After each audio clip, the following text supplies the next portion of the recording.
1,476 กิโลเฮิรตซ์สถานีวิทยุภาคภาษาชาติพันธุ์แห่งเดียวในประเทศไทยที่มีความทันสมัยเชื่อถือได้สร้างอัตลักษณ์กลุ่มชาติพันธุ์สู่สากล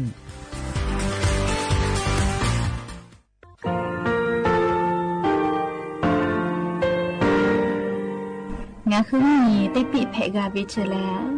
งาคือติยาติชูเลติเลเพกาวิมาเฮยาค่างาคือชอยาออตุคโล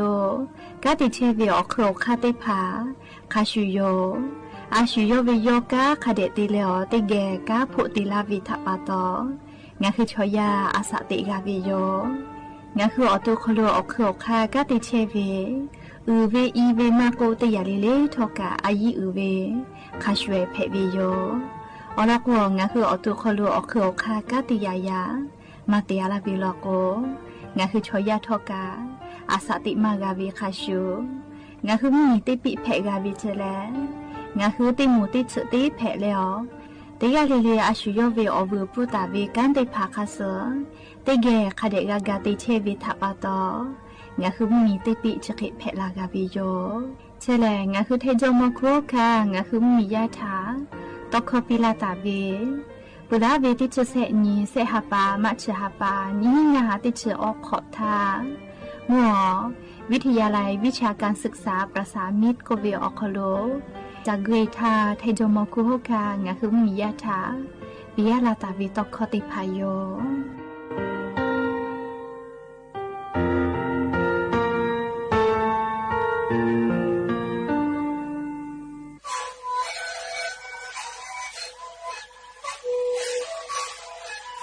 ชีวิตกูมันคือยาแก้เชื้อเวออกข้าวเชื้อแล้วหูเข้ากับตัวออกที่จังหวัดที่ไหนเอ็นนาบาเตี้ยโอฮาสุจิขอตัวเฮเล่นเล่นหลอกเอาพ่อออยาก็ช่วยนาลีดูแลได้ชิ้นนาลีเล่นถือไปออยาที่นาลีที่แต่แล้วก็มันชอบพยายเล่นเล่นแล้วหูคอก็ช่วยเลี้ยงและงานแล้วหูคอก็ช่วยส่งมามาพาดูในวิดีโอ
Let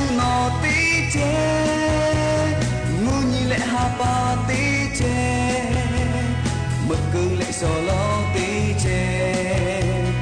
jadi nati tije yo chika ko ngaka tije tega no ko ngaje la ni sabe oje yo hada we oje yo ma la we oje pe mi hu no tije ma pa la ke so ka ke ma pa ja yo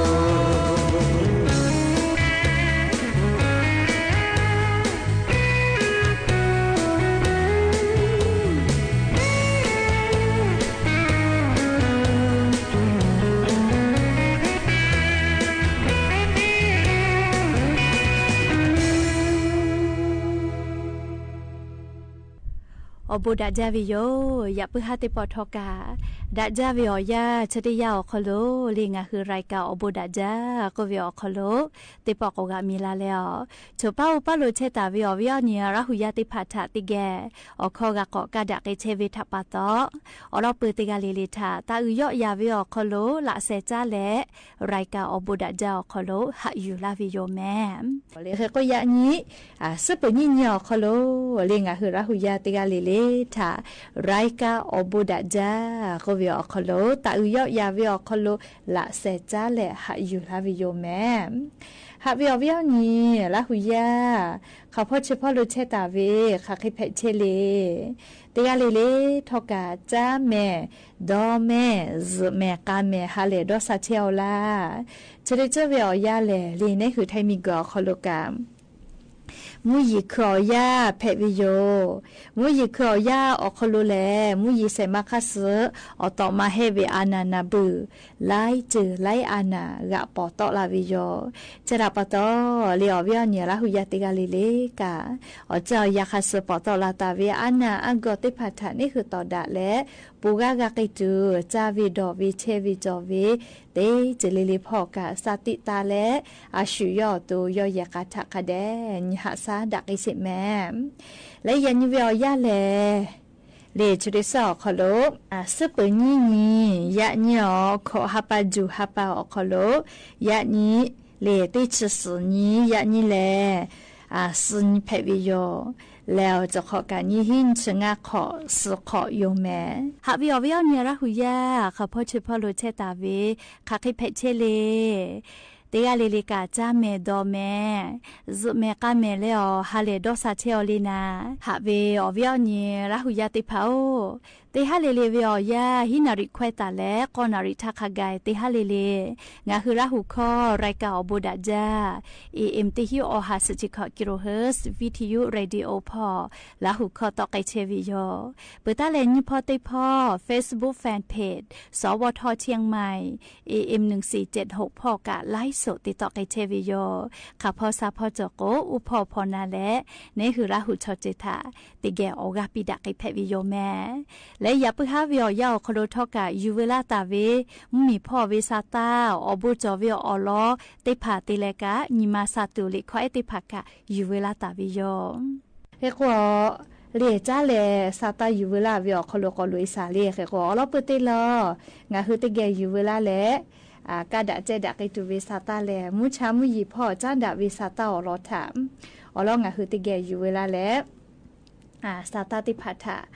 ติแกกอนาสิแม่จุยจอปากรมอุตุนิยมวิทยาพ่อชาญิเตญิปานาเลียอลอซาตาติผาปีลาตาเวแลนี่คือไทมิกืออคโลทอเล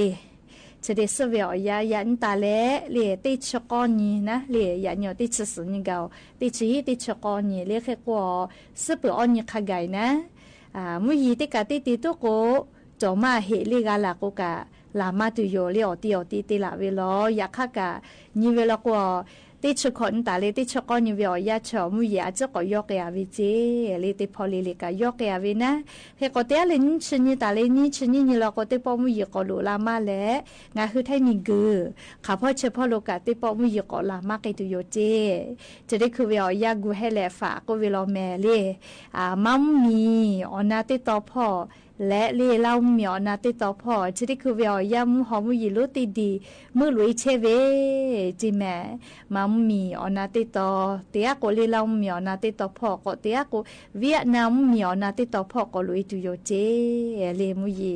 ก็ลามาเกตุโยนะเตียเราก็เลยนี่ชนิตาเลนี่ชนิอยู่เราก็เลยงาคือไทยมีกือละเชื่อเอาไทยและอาดามาพ่อ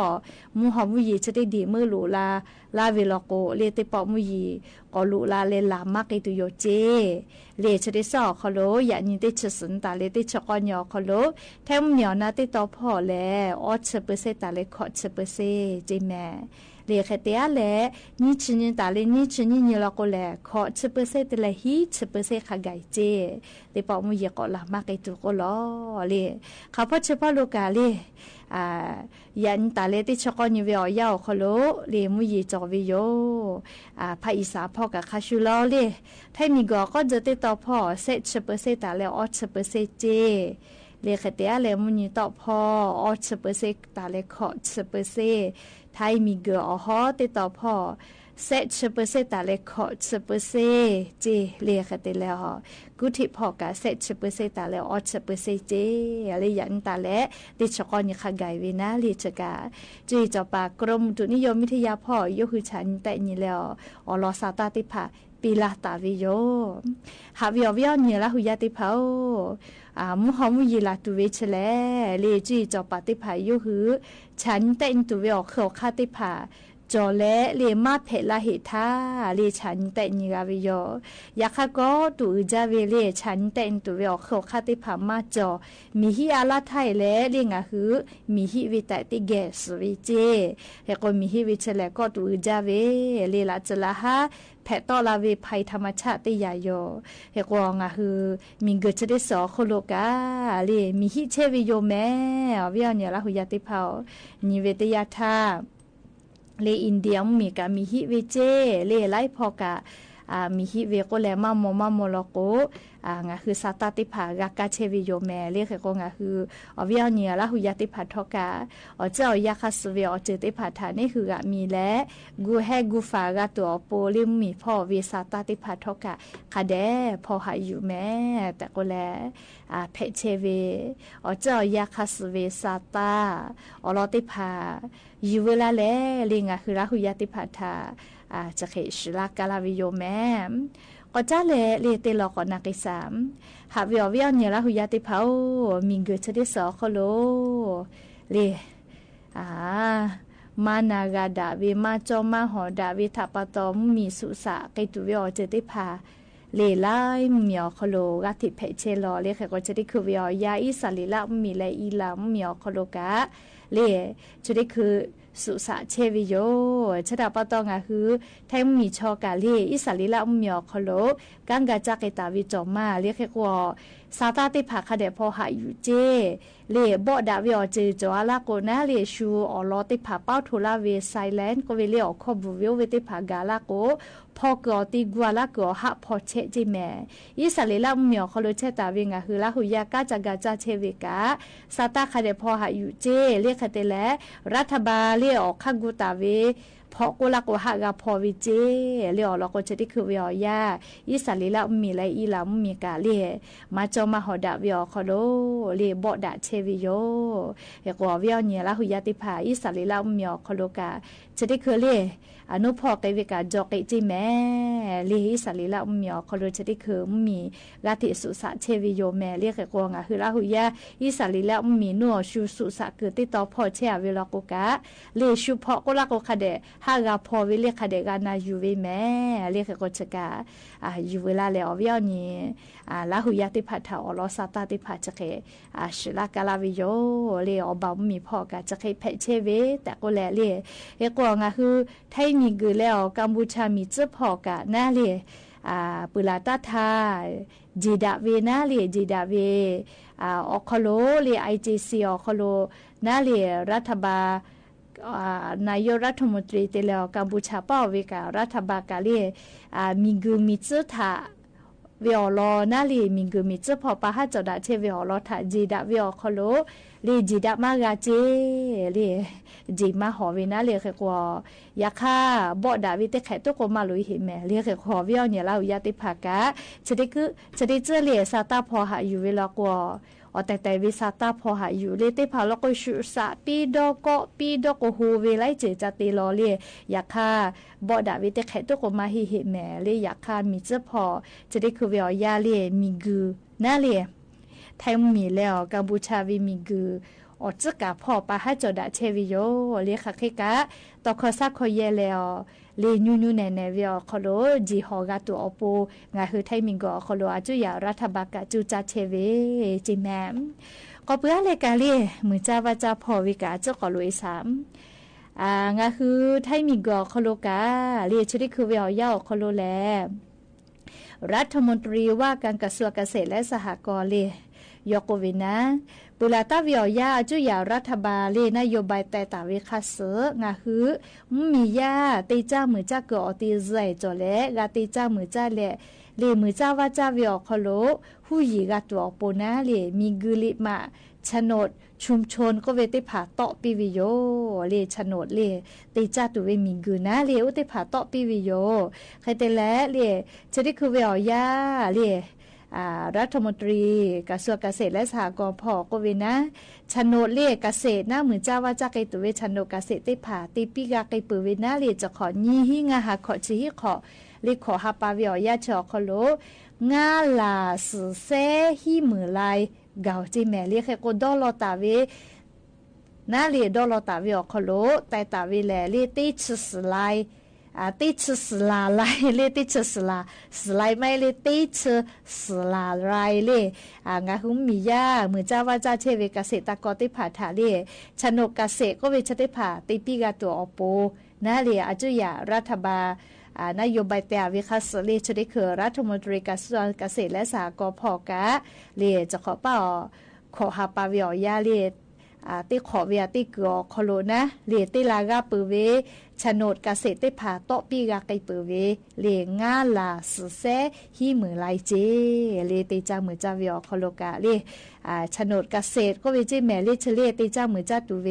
เฮกว่ามีกุลิมาชกาเลตราคุดเลไลซีจอเวเลเฮกว่าชนดเกษตรแล้วก็ตราคุดชน้อยเวลอแม่เลชนดเกษตรก็เวเจเลมีกุสปกจอเวติผ่านะเลสปกกาเวมีกุติผ่านะอยู่และเลชนดเกษตรก็เวติผ่าติปีวิเจเลคือว่าชนดเกษตรชอตากาวิเจเลคือว่านาลิงอ่ะคือมือเจ้าว่าเจ้าเชเวเกษตรกรหมดติผ่าทกาติเจ้ามือเจ้าเกิดใจคาเดจอกาตัวอปูนะเลออกคาติผ่าจะเขตไกเชเวจิเมลิจกาอยู่เวลาแล้วงะคืออวิอเนี่ยละหุยติผ่าถาอรสาตาติผ่าจะเขตกาลาวิโย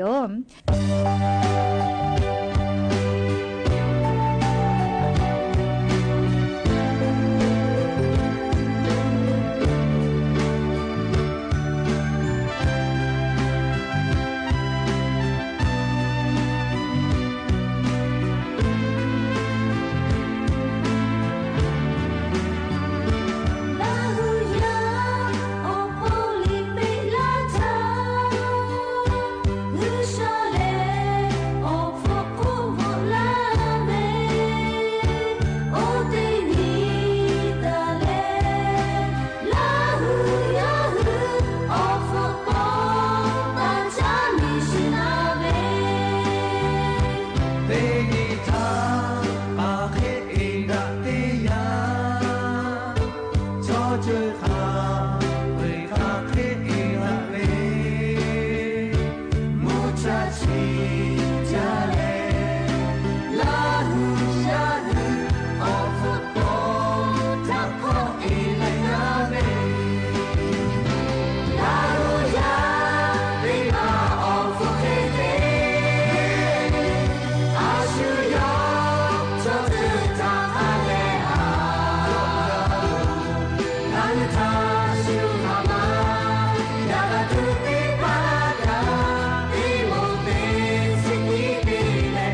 เฮโกเลอายการพ่อกันนะลีอยู่เกี่ยวอลอสกาจีมาจาเจก็มาสจิกษานาอคโลอะทุมาอลอเลโกโกเลจดอบว่าเลหมอทกากะวิทัปตอลีสจิกษานาอคโลตานุส่งฟ้องลาเลอลอชคดีชริพากาจีเวมาจาจิเมเลชวาเกมาจาเวคดีนาปะเตเฮติลอลอจิเมเลจดอบว่าเลหมอทกากะวินะเลเคโกจดอบว่าเลหมอทกากะวิเชเล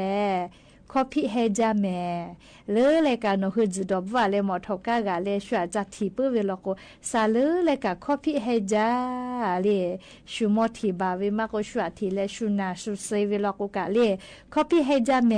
เฮโกสจิกอคโลอายการพ่อกะโกเวนะเลออลอคดีติพากาจิมาจาเวเลจดอบเลหมอทกากะเวทัปตอเลคดีชริพากาจิมาจาเจเฮโกงาฮึจดอวิทยาทาเลียงาคือชอยาสติก็เวนะเลียสติติพามาจวิแม่เลียแค่กองาคือเตกาเลเลกาจดอคอนอลกุมอทกาตากะเลียอาชุยอตัวปูเจติมาเฮกายากอโคโลชุมอทกาเยเชวิชมามาติแกผู้เยเชวิทัปตอเลียนอคือแล้วจดอว่าเลหมอทกากะเลสวาจัทีวิลโกเลคอพิจวิแม่เลคอพิกะเฮจาเจเลขก็งาคือลาหุยาติกาเลทอกะเลจดอลกวหมอทกาติพาตากะแม่แต่ก็แลอวิยานีลาหุยาติพาทาเพเชวิอลอสาตาติภากะอยู่เวลาเลจะเคชลากาลาวิโยแม่ก็จะเลติลกอนาสิแม่เลชเบวิออยาเลฟุชิจาหาจาวิทัปตอเลชอกกะเปจาลอชอติกาติเลชุมอจุเวนะชุมอคอเวเลอปอเจตานูยูกาเวเลทอคอยู่ฮาอยู่ฮาก็เพตอเปก็เตวิเจเลเคก็ชิบจอพุจหาจาวิทัปตอเลงะคือจอตาเวพุชิมอจิติพัทกะคาเดหาสะแม่เลมัวอำเภอศรีราชาลีจังหวัดชลบุรีพ่อเจตานูติกาติเลอปออยู่กาวิเจเลชุมอติคอเวนะเลเคก็ชอกกับเปจาลิพุชิจาหาวิทัปตอเคคนนี้คือจอตาวิพุชิมอจิติพัทอเลคาเดหาซาเยแม่เลคาเดกูเตเลติจิลิลิกาเลเคโกชกายูเวลาแลอวิยานีราหุยาติพัทาอลอสาตากาลาวิโยฮาวิอวิยานีราหุยาติพาโอชดิจกางาคือไทยมิงก็คโลกามุยิขอยาเพวิทัปตอแฮปื้อแฮคโลกาลิมติผาโตลาเวแฮปื้อขอวิมชอจ้าเพวิกาจอเลอโตมาแฮจาวิมกะจอวิแม่เรียกก็เตขอลิลิกาลิเนี่ยคือไทยมิงก็คโลมุมียาติผามุวจ้าแลมุโตเลเซเวก็เวเตขอลิลิกางาคือซาตาพอกากากาหมอเชวิโยเฮก็เลปุลาตาเว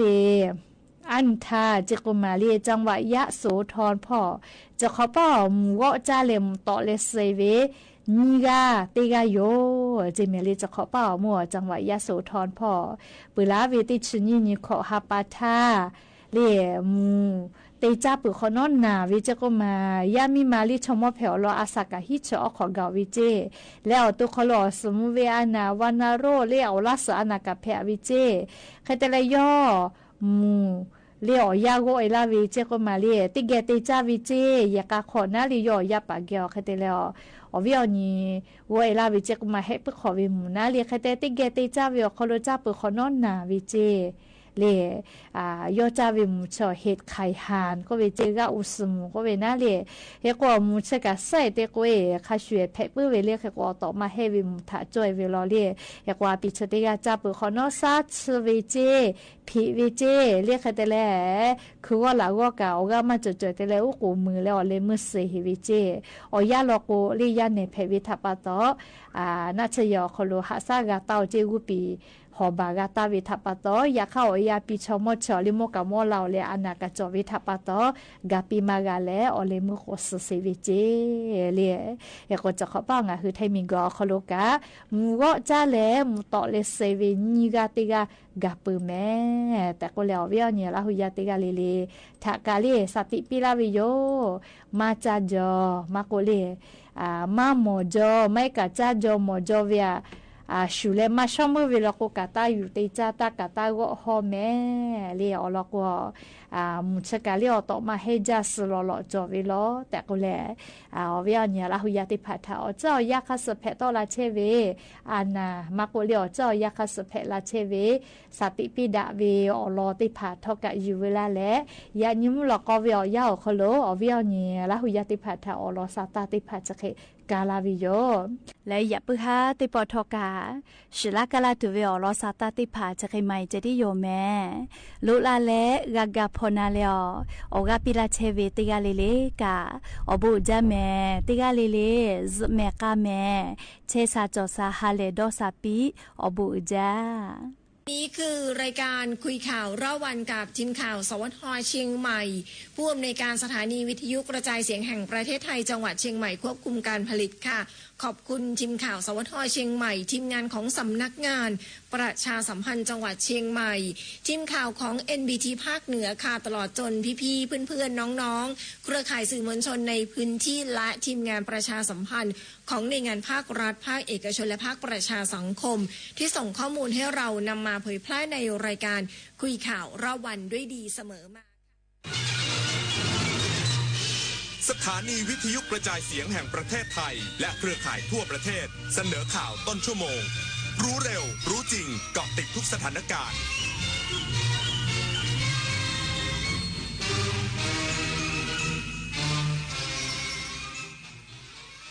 รับฟังข่าวต้นชั่วโมง 21 นาฬิกากับอานนท์นันตะสุคนครับศูนย์เฉพาะกิจปรับแผนรับมือปัญหาชายแดนไทยกัมพูชาเน้นการพูดคุยทุกระดับอีกสักครู่กลับมาติดตามรายละเอียดครับคนไทยรักสุขภาพฟังทางนี้ขอเชิญร่วมออกกำลังกายสร้างสังคมสุขภาพดีกับโครงการแสนดลใจไทยทั้งชาติเดินวิ่งปั่นป้องกันอัมพาตครั้งที่ 11 เฉลิมพระเกียรติด้วยแนวคิดใหม่ออกกำลังกายเป็นนิสัยห่างไกลสโตรก No Stop No Stroke สมัครได้แล้ววันนี้ที่ wrb11.thai.run ถึง 31 สิงหาคม 2568 มาร่วมกันทำให้การออกกำลังกายเป็นส่วนหนึ่งในชีวิตประจำวันแล้วมาเดินวิ่งปั่นพร้อมกันทั่วประเทศ 2 พฤศจิกายนนี้ถนนดนตรีไลฟ์เดือนมิถุนายนสนุกกับจังหวะที่อยู่ในสายเลือดของคนไทยดังไปทั้งแผ่นดินฮิตไปทุกชนชั้นจุดผสานทางวัฒนธรรมกับหมอลำสามชาติลาตินซูพร้อมศิลปินรับเชิญเท่าสราวุธทุ่งขี้เหล็กวันศุกร์ที่ 20 มิถุนายนนี้เวลา 18 นาฬิกาณห้องออดิทอเรียมอาคารศูนย์ปฏิบัติการถนนวิภาวดีรังสิตดินแดงกรุงเทพมหานครติดต่อเข้าชมฟรีได้ที่ Facebook ถนนดนตรีเรายังเป็นนักเดินทางเมื่อเราก้าวทันเราต้องรักษาพัฒนาและส่งเสริมผลประโยชน์เพื่อความก้าวหน้าสู่ยุทธศาสตร์ที่สำคัญเราพร้อมผลักดันกิจกรรมเชิงรุกที่สร้างสรรค์ในทุกมิติรวมทั้งสร้างสรรค์ความเข้มแข็งในภูมิภาคที่มีอาเซียนเป็นศูนย์กลางเราสนับสนุนการส่งเสริมและเชื่อมโยงในเวทีเจรจาการค้าการลงทุนเรารักษาสันติภาพเสถียรภาพความมั่นคงและความมั่งคั่งประชาคมอาเซียนประชาชนเป็นศูนย์กลางเราไม่ทิ้งใครไว้ข้างหลังมหานครแห่งอาหารและบริการหาล้านสู่ตลาดโลกซอฟต์พาวเวอร์ด้านอาหารปลากุเลาเค็มตากใบนราธิวาสไก่เบตงยะลาปูทะเลปัตตานีโคพันธุ์พื้นเมืองและแพะวัตถุดิบชั้นเยี่ยมของท้องถิ่นได้รับมาตรฐานอาหารสากลและอาหารหาล้านผลักดันให้เป็นพื้นที่มั่นคงทางอาหารสร้างเศรษฐกิจชุมชนเพื่อยกระดับคุณภาพชีวิตภายใต้ระเบียงเศรษฐกิจหาล้านจังหวัดชายแดนภาคใต้ศูนย์เฉพาะกิจบริหารสถานการณ์บริเวณชายแดนไทยกัมพูชาระดมแนวคิดปรับแผนเพื่อรับมือปัญหาชายแดนไทยกัมพูชาเน้นประสานพูดคุยในทุกระดับเพื่อสื่อสารให้เป็นไปในทิศทางเดียวกันพลเอกณัฐพล นาคพานิชรัฐมนตรีช่วยว่าการกระทรวงกลาโหมกล่าวต่อที่ประชุมศูนย์เฉพาะกิจบริหารสถานการณ์บริเวณชายแดนไทยกัมพูชาหรือสกทกนัดแรกว่าการบริหารสถานการณ์จำเป็นต้องหาข้อสรุปได้ภายในวันเดียวกันเพื่อให้สามารถดำเนินการแก้ไขได้อย่างทันท่วงทีโดยมีเป้าหมายให้นำข้อสรุปไปใช้ได้อย่างมีประสิทธิภาพทั้งนี้ที่ประชุมได้กำหนดกรอบการทำงานของศูนย์เฉพาะกิจคือการบูรณาการและขับเคลื่อนงานระยะสั้นติดตามและให้ข้อเสนอแนะและสนับสนุนงานระยะยาวโดยระยะสั้นจะมุ่งเน้นการแก้ไขปัญหาความเดือดร้อนของประชาชนส่วนระยะยาวจะเป็นการบูรณาการขับเคลื่อนสนับสนุนการหารือภายใต้กรอบความร่วมมือต่างๆ โดยย้ำว่าศูนย์เฉพาะกิจไม่ใช่ศูนย์อำนวยการหรือสั่งการแต่เป็นเวทีหารือแบบโต๊ะกลมเพื่อหาข้อยุติร่วมกันและสื่อสารให้เป็นไปในทิศทางเดียวกันโดยเฉพาะปัญหาด้านการสื่อสารที่เกิดความคลาดเคลื่อนจากข้อมูลที่ไม่ชัดเจนโดยศูนย์เฉพาะกิจจะเร่งกำหนดแนวทางที่ชัดเจนและเผยแพร่ข่าวสารอย่างเป็นระบบเพื่อให้สาธารณชนได้รับข้อมูลตรงกันชวิสาปทุมมารายงานกองทัพบกชี้แจงกรณีสินค้าเกษตรตกค้างไม่สามารถส่งออกไปยังกัมพูชาเกิดจากมาตรการของรัฐบาลกัมพูชายืนยันฝ่ายไทยไม่มีมาตรการควบคุมดังกล่าวโดยยังอนุโลมให้นักเรียนเดินทางมายังสถานศึกษาในไทยและส่งตัวผู้เจ็บป่วยรักษาในโรงพยาบาลได้พลตรีวินไทยสุวารีโฆษกกองทัพบกชี้แจงถึงกรณีที่ไม่สามารถส่งออกสินค้าทางการเกษตรจนมีการตกค้างของสินค้าว่าเป็นผลมาจากมาตรการจำกัดสินค้านำเข้าของรัฐบาลกัมพูชาซึ่งฝ่ายไทยไม่ได้มีการจำกัดการส่งออกสินค้าทางการเกษตรนอกจากนี้พลเอกพนาแคล้วปลอดทุกข์ผู้บัญชาการทหารบกยังได้กำชับให้คงมาตรการผ่อนปรนเพื่อช่วยเหลือกิจกรรมที่เกี่ยวข้องตามหลักด้านมนุษยธรรมและกิจกรรมในด้านการศึกษาที่อนุโลมให้นักเรียนชาวกัมพูชาสามารถเดินทางเข้ามายังสถานศึกษาในราชอาณาจักรไทยได้รวมถึงการส่งตัวผู้เจ็บป่วยเข้ารับการรักษาตามโรงพยาบาลก็ยังสามารถดำเนินการได้โดยเจ้าหน้าที่ใช้ดุลยพินิจพิจารณาอนุญาตให้ตามความประสงค์ส่วนมาตรการคัดกรองคนไทยที่จะเดินทางออกนอกประเทศจะพิจารณาอนุญาตเฉพาะผู้ที่มีความจำเป็นต่อการดำเนินชีวิตพื้นฐานรวมทั้งได้ประกาศเพิ่มมาตรการห้ามคนไทยที่เป็นพนักงานทุกประเภทของบ่อนการพนันและสถานบันเทิงทุกชนิดเพื่อไม่ให้เสี่ยงต่อการกระทำผิดกฎหมายปริญญวิทย์เปี่ยมสมบูรณ์รายงานจังหวัดมุกดาหารมีแรงงานกัมพูชา47คนอยู่ระหว่างสำรวจแรงงานขอกลับประเทศแต่ขณะนี้ยังไม่มีการขอกลับขณะที่หนึ่งในแรงงานกัมพูชาเปิดเผยว่ายังไม่อยากกลับอยู่ประเทศไทยมีความสุขดีนางดารุณีชัยเดชจัดหางานจังหวัดมุกดาหารเปิดเผยว่าในจังหวัดมุกดาหารมีนายจ้าง11คนมีแรงงานกัมพูชารวมทั้งหมด47คนซึ่งปัจจุบันแรงงานได้ไปทำงานที่จังหวัดอื่นจำนวน35คนเนื่องจากตามสถานที่นายจ้างให้ไปทำงานเหลือเพียง12คนที่ยังทำงานในพื้นที่จังหวัดมุกดาหารส่วนมากจะทำอาชีพการเกษตรและการก่อสร้างขณะที่หนึ่งในแรงงานชาวกัมพูชาที่ทำงานในจังหวัดมุกดาหารเปิดเผยว่าอาศัยอยู่ประเทศไทยเป็นเวลา14ปีแล้วเป็นพนักงานรับจ้างตามบริษัทยังไม่อยากกลับบ้านเพราะอยู่ที่ไทยมีความสุขดีเพราะว่าอยู่ประเทศไทยนี่สะดวกค่ะตั้งเดินทางตั้งความปลอดภัยหรือว่าสบายดูมีความสุขเหมือนอยู่บ้านตัวเองอะค่ะ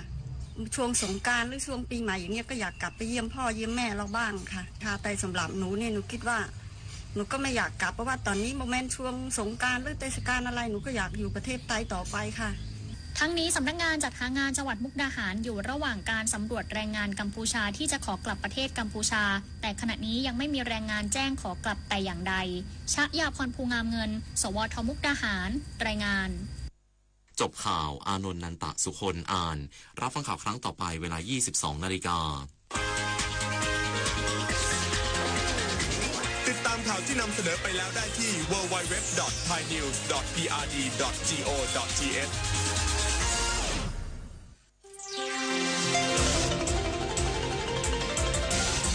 วิทยุแห่งประเทศไทยให้ความรู้กู้ความสุข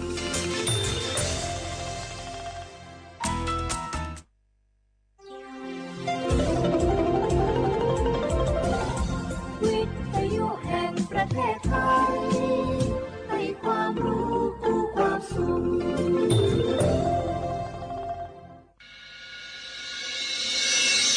สถานีวิทยุกระจายเสียงแห่งประเทศไทยจังหวัดเชียงใหม่ AM 1476 กิโลเฮิรตซ์สถานีวิทยุภาคภาษาชาติพันธุ์แห่งเดียวในประเทศไทยที่มีความทันสมัยเชื่อถือได้สร้างอัตลักษณ์กลุ่มชาติพันธุ์สู่สากลนักกอลาซากาเลลังเอเจฮูชอบาพิวชาบาวอคอยบัทอนซูเมออเกอร์ามคานักกอลาซากาเลลังเอเจฮูชอบาพิวซาอควายาเมเอโคนักกอลาซากาเนบิมโดลานักกอมายาปิอานักกอนาเอกาซาเตโบซาเอกาชอบาลูอามูฮเดเนนีโคลาเฮกากอยาดาดาเมเฮกาดาดาญาเมหน่วยบริการในระบบหลักประกันสุขภาพแห่งชาติสำนักงานสาธารณสุขจังหวัดสำนักงานหลักประกันสุขภาพแห่งชาติเขต 1-13 ศูนย์คุ้มครองสิทธิบัตรทองตามมาตรา 50 วงเล็บ 5 สายด่วน1330กด0ตลอด24ชั่วโมงสปสชเขต1เชียงใหม่นากายำยองาซุมญีเยงาซุมงางายกว่านาลูก็ดูไม่ได้ฮัลโหลสวัสดีครับพี่น้องอายุอันนี้เดือขยาวโฆษณาไกกะกอสถานีวิทยุกระจายเสียงแห่งประเทศไทยจังหวัดเชียงใหม่พบปานเนอบีเคฮอมอนาแอออนเหลียเมเจสถานีวิทยุกระจายเสียงแห่งประเทศไทยเฮนาอย่าซินกอนบีอดูอย่าล่อนแต่ช่องหางละหาเชลกับปจักกันเนอดูพ่ออีสานนี่กามาเล่าเนกามองขากากายกุญญาอายุเนียวโฆษณาบีเกหมอญาแลนึงมาอ้อนานากาในเหลียวเนในชนยังอายุเนียวนากาสัมโบนาขอนี่จำยองาซุงมีสีโกจำยอโกเย่และงาเดใจที่โบนาขอนี่จำยอเวนี่โกเย่งาสีเวและงายืนเนียวมาเจอเกญา我是下面ข้าชอเมนู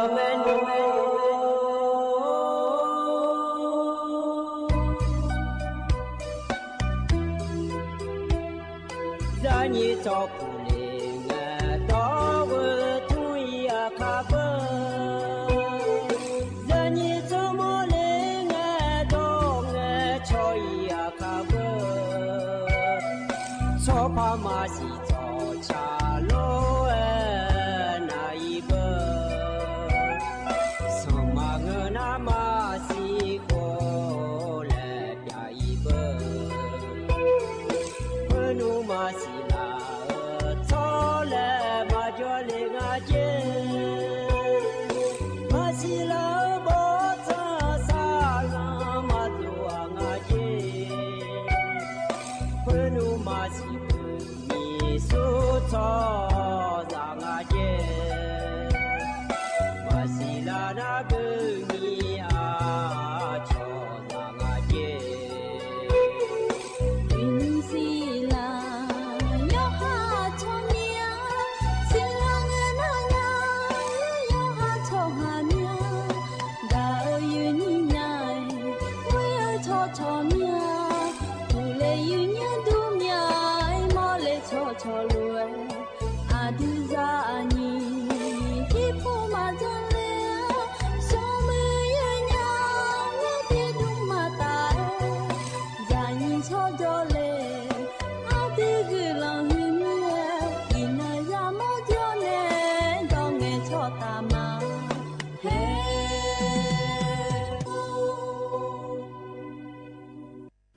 ดูทอมายืนเนียวยมจีกยืนนี่แน่พยาทนจุลาแม่ยืนเนี่ยยมินาลูทนจุลาลัวอายามนาลีทีลากดูนาลีเวลาแน่เชลังก็เนียวทนจุลาแน่ก็กอที่จีจื้อพยาจากาในละแม่ยืนเนี่ยยมจียืนนี่แน่ทนจุลาอเดือเขาอันนองนาแช่ที่นองเกล้างาอินาบาลาสีนาขอนี้กองลาและคู่สีอาโขนาขอนี้แช่ที่โคมีชั่วโมงอันนั้นนะคนนี้ว่าข้างเงินน้องเกล้างาอยู่เนี่ยวันที่14เงินน้องบลาสิโกเสียงสิเลกาคนนี้พังยาตาโกเชเย่โหอายามที่น้องสาที่น้อยเบลาจีก็อยู่ดูมาควายอยู่เนี่ย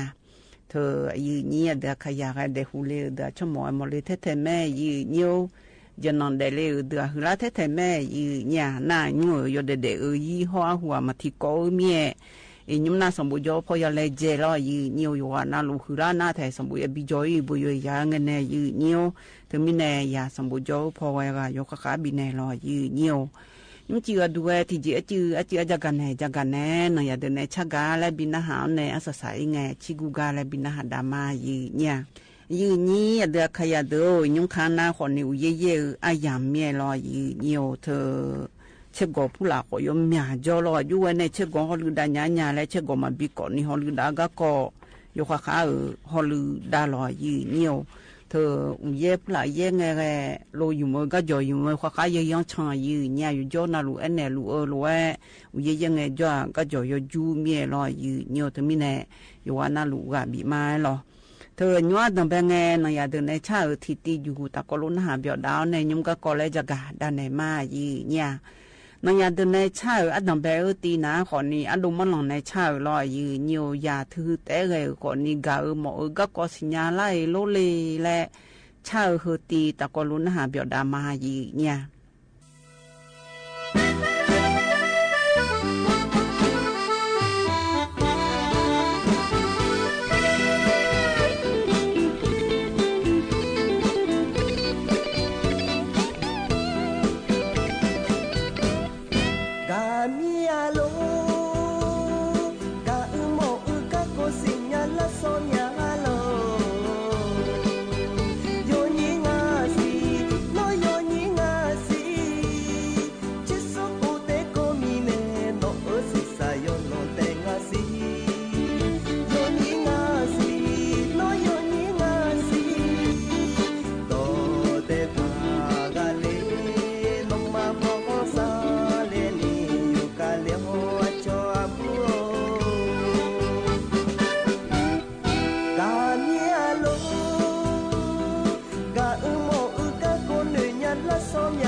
โยมอย่าอาบูเธอคือว่ามันน่าคือรังกะคือว่ามันน่าคือรังกะเม็ดเพียวคือนี่เชื่อ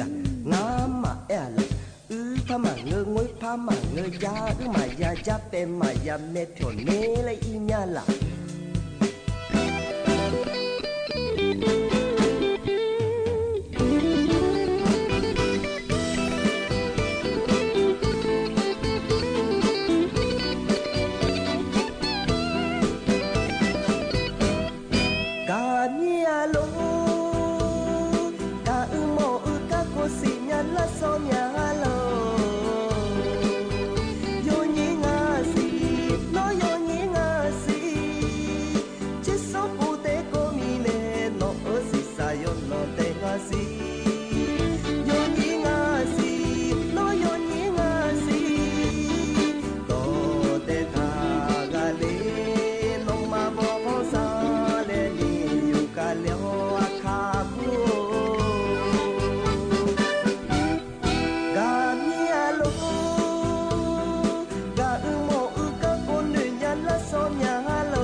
มาโยมอย่าอาบูเธอคือว่ามันน่าคือรังกะคือว่ามันน่าคือรังกะเม็ดเพียวคือนี่เชื่องามมาแอละพม่าเงยงวยพม่าเงยยามายาจับเป็นมายาเม็ดเพียวเนเลยอีญาละ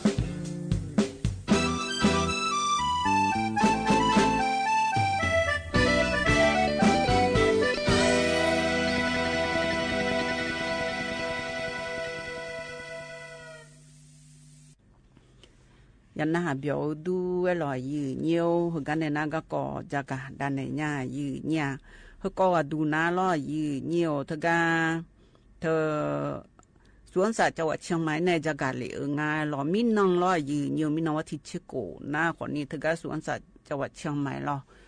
เจ้าหมางยาวจียาชัวดูอาโหชี้เย่โหโคลากาดังอาเดยืดเยี่ยวเดมินน้องดูน้าล้อเธอก็ไปซื้อโยฮือหรอไปซื้อโยฮือห่อเธอก็สวนสัตว์จังหวัดเชียงใหม่ละเฮ้ยโยฮือก็เลื่อนในเมียมห่อเดอห่อเธอก็ยุ่มหย่อมลือดาวเดอหรอกระจามจะเดอมาอยู่ว่านารูเธอก็หย่อมมือเดอหรอแต่ก็รู้เธอก็ กุลองสร้างอาเดมีนอนเดดางาเดยืเนียวเดตกาสารพระพรหมสารพ่อปู่สารตายายตกาลอยืเนียวอาน่าตกาวักกูดีเขาตกาอะไรยืเนียวเดตกานาขอนี่เฮอส่วนอันนี้เฮอยอมันในดำเฮอนาขอนี่สวนสัตว์จังหวัดเชียงใหม่ละเฮอแน่ยกหือมิจะไปช่องและโน่งานแน่ยืนี้เธอมีแน่มีนองดูนาขอนี่ยมอยากการเลี้ยวแน่ยาดำเลี้ยวแน่ล่อเธอสวนสัตว์จังหวัดเชียงใหม่ชี้เหหัวคอลากายยืเนียวเวจะเบียวตบเบียวขอมือล่อยืเนียวให้เฮอเฮอนาขอนี่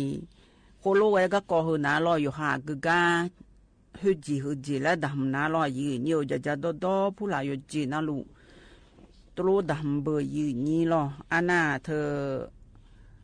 มีนาดูนาขอนี่เธอเมียวผู้หลายละสอบผู้หลายบีเจข้าน่าเสือเธอก็ยงแงลีอันยาลอผู้บามาจีนี่ยงแงบิลีอันยาเธออาสุวายางางาและเหตรูเธอจบอยากงานเนี่ยยืนี่ทกาเลวตืออาบุอันเนี่ยรอยืเนียวแต่มีนาดูนาคนนี้อย่าล้อแต่ช่วงหาอยู่ว่านาลูจียาชัวดวงฮอลาตืออยู่นาลูกน้องเลมาและรอยืเนียวทกาจียาชัวดวงฮอลูดาช่วงหางานแล้วจียาอยู่ว่านาจียาเงี้ยช่วงหาแล้วอยู่มาตัวยาฮอลูดางานแล้วอยู่ว่านาจียามาแล้วรอทกากาลาคนนี้อยู่หาอีกข้างล้นหนึ่งก็เบียดเดและรอผิวบาทกาบีในบีกาลาขอเธอเดินจ้าผู้หลับบีในก็เจียงานในยืนนี่ให้เฮอมีน้องทกาสวนสัตว์จังหวัดเชียงใหม่ละเฮนาคนนี้แกยาดำงายืนเนี่ยอันน่าใจที่ก็ดูนาลอยยืนเนียวทกามีน้องดูนาคนนี้รอนายกรัฐมนตรีล่างอาแทนลอยยืนเนียวเฮกาเธอจะมาเมื่อละเฮนาลอยยืนเนียวเธอในประเสริฐและคู่เหือลอยยืนเนียวกาลานาขอนี้อีจูก็กอยหอลือดังลือดาล่างายืนเนี่ยยะอีจูก็กอหอลือดาล่าเธอนาลอยยืนเนียวเธอแม่น้ำโกกเจน้ำโกลบบาลออีจูมามือก็กอเธอแม่ซาลบบาอีจูผู้หลับยองเลยตัวอีจูผู้หลับมามือเธอลอยยืนเนียวห่อเธอนาคอลบบาลอแม่น้ำลวดและทิมงาสียืนเนี่ยรออีจูสมก็อยู่ก็ดวงก็ยุเปิดดางายุฮอลือดาอีจูมามือก็ยุบิมือดาลาและลอยยืนเนียวยาฮอล่างายืนเนี่ยนั่นชักบัวฮอล่าเฮนาขอนี้ลอยยืนเนียวเธออย่าล้านแต่ช่วงหาจีเดเลยพาแรงงาและลอยยืนเนียวก็ดูนะขอเนี่ยยอมายุคือก็เลยเด้อคุณเทมือพอจนเนี่ยยาสิญาลูมาเจียยุเวงาและลอยยืนเนียวเธอไม่ได้ยุ่มนาลอยยืนเนียวเธออย่าล้านแต่ช่วงหาเธอปาจนเนี่ยอีจูผู้หลายยืนขอมืออีจูผู้หลายดองขอมืองานเนี่ยยืนนี้อาเกจียุจนเนี่ยอีจูหามดองเลยเธอยุเวงาเลยยุจีนาลูล้อแต่ก็ชมนักก็หอพอปาลอนักก็พอมาบินอยู่เรื่อยแล้วชกลมควบคุมโรคและไงเนี่ยกรมอนามัยพอลอสาธารณสุขพอปานอยู่ฮามดบิกุโฮมาจีเนี่ยเธออยู่ฮามดบิกุโฮและเธอหนาขอนี่อาชอยากอยู่ฮามดวงดูเธอเดล่างาอีจุลก็ทำยังก็ดูเล่และเงินหนาขอนี่อยู่ฮามดวงงาลามาองาลาและยุเปียดางาและบิกุโฮมาจีขณะอีจุเธอยุมโลนี้ล่อเธออายุบีอยู่เมื่อก็อายุเลยเมื่อก็อยู่เจนาลุยาสินก็ยังบินเล่ง่ายเนี่ยอย่าล้อนแต่ช่องหางล่อขณะเธออีจูเธออยู่หามาเดินล้านนี่ไงอีจูบุยเธอยุเปียและล่อยืนเหี่ยวหน้าก็ในหน้าขอนี่ผู้ละเฮล่อยืนเหี่ยวผู้ละเฮชอระบบปลาหมู่บ้านและงานเธอยมมือพายหอยมมือพอปาฮอลือดาแนวแน่บิยุมโลนี้เจยกานาลูยุมโลนี้อันน่ะสลัดดักข้าวพอปาช่วงหาไงพาฮอล่างอ่ะล้อสลัดดักข้าวพอปาฮอเด็กฮอปาพงเด็กตอนนี้ล้อยืนเหี่ยวแต่ก็ฮอล่าเนี่ยเธอฮอลือดามาและเธอหนาขอนี่แกสลัดดักข้าวพอปาก็จีมามืองานและฮอลือดาแน่ โดเดกาพอปาพิองอ่ะก็จิมามืองาและยมือพาฮอลดันเนี่ยมาเจยกานาลูจังหวังและตัวเวงาแทอานาเธออีจูพอปาฮอลดาพิอนาลออีจูยมือพอปาบีมือลาและฮอลดาพิอนาคนนี้ผิวบาแกยาเลมทำมาเจและทำบาช่อหาแกยาบิทำมาเจเธอมีเนี่ยอะคอลาฮอลดามาเจยีเนี่ยอีจูกะก่อนหน้าและจักาเนี่ยง่ายยีเนี่ยเฮกันในหน้านายเดินในชักกาทีตีและตะกลุพนาเบียดามายีเนียวนายเดินในชักกาบินนาเบียเฮตีกาดูนะขอนี่เธออันนี้บุดอนในชาลออันโดแลวสกาญาและอุลามาและชาเธอตีตะกลุนาเบียดามายีเนี่ย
อันนี้บุดอนในชาเรยานะหาเบียวดูเวลอยีเนียวเฮกันในนากะกอพะจักดานในญายีเนี่ยเฮก็ว่าดูนาลอยีเนียวมินังทะกาเจมาเมือไงยาลางายีเนียวทะกาลอนายรัฐมนตรีลอยีเนียวเจมาเมือยาลาและเอเฮนาขอนี่แกเธอ แม่น้ำปีลบบาเย่ผู้หลายเย่เลี้ยวในดอลผู้หลายคือเลยไงยืนอีหายานีล้อยืนเหนียวอีจู่โหดำยองเลยมายาสาพายอีจู่แม่น้ำปีลก็เธอดูหนาวเจยืนเนี่ยล้อดูหนาวเธอนะขอเนี่ยก็อีเกิงาและไอ้ยมชอชิดาล่างอ่ะไอ้ยมนะขอนี่ล้อยืนเหนียวเธอก็อัดดำเบลตีอัดดำเบลเดือดดูมาเจดอโต้2 กิโลอะดูเกินมาเจแล้วตัวรู้งาเธอก็บริเวณฝ่ายพยาคำเธอก็ล้อยืนเหนียวอันน่าเธอยนหนาวเข้าไปเลยนะขอนี้ไม่ในงามไม่เกินนี้จะได้ยนหนาวไปเลยนะล้อยืนเหนียวเฮอนะขอนี้โรคคุณหนาวเนี่ยเธอบีมือละผายเจยืนเนี่ยเฮาก็เจอเลยเธออีจุดตัวดมยังล่าเธอนะล้อยืนเหนียวแม่น้ำปีเธอยนหนามันหนาเมียเธอก็มีอันนี้อยู่ห้ามายาเมียมันเบียงละน่าอยู่หาเลงานเนี่ยยืนนี่เชื่อสมเชื่อหัวเบียงละแม่เจยืนเนี่ยตัวรู้มายาลาซาดาล้อเธอมีในยมนาขอนี่ขลุลาซาดานาขอนี่อีจุดดอมยองเลพอนี่ยมายาดอกพายฮอลือดามาแล้วตัวรู้จักกันในง่ายยืเนี่ยข้าหน้าเธอทิจอตัวรู้ดูดาลิมาจีให้ถ่าหลวแล้วตัวรู้ง่ายยืเนียวเฮนาขอนี่แกอียมแต่มาจีนยังสีขอนี่ดาหลวรัฐบาลชอบหาแกยั่วก็เกิดงาและช่างเทดาลาก็ก่อง่ายยืเนี่ยใจที่ก่อดูเดยืเนียวเดเขาก่อดูนะขอนี่เธอก็จะหางานพอปานในจักรในงะวีซ่าก็ก่อเดยืเนียวเดเขาก็จักรในเขากันนะขอนี่นางรุ่งรักมณีโชและคุงอาเทจะหางานจังหวัดเชียงใหม่ในจักรในนะขอนี่กรมการจะหางานเจ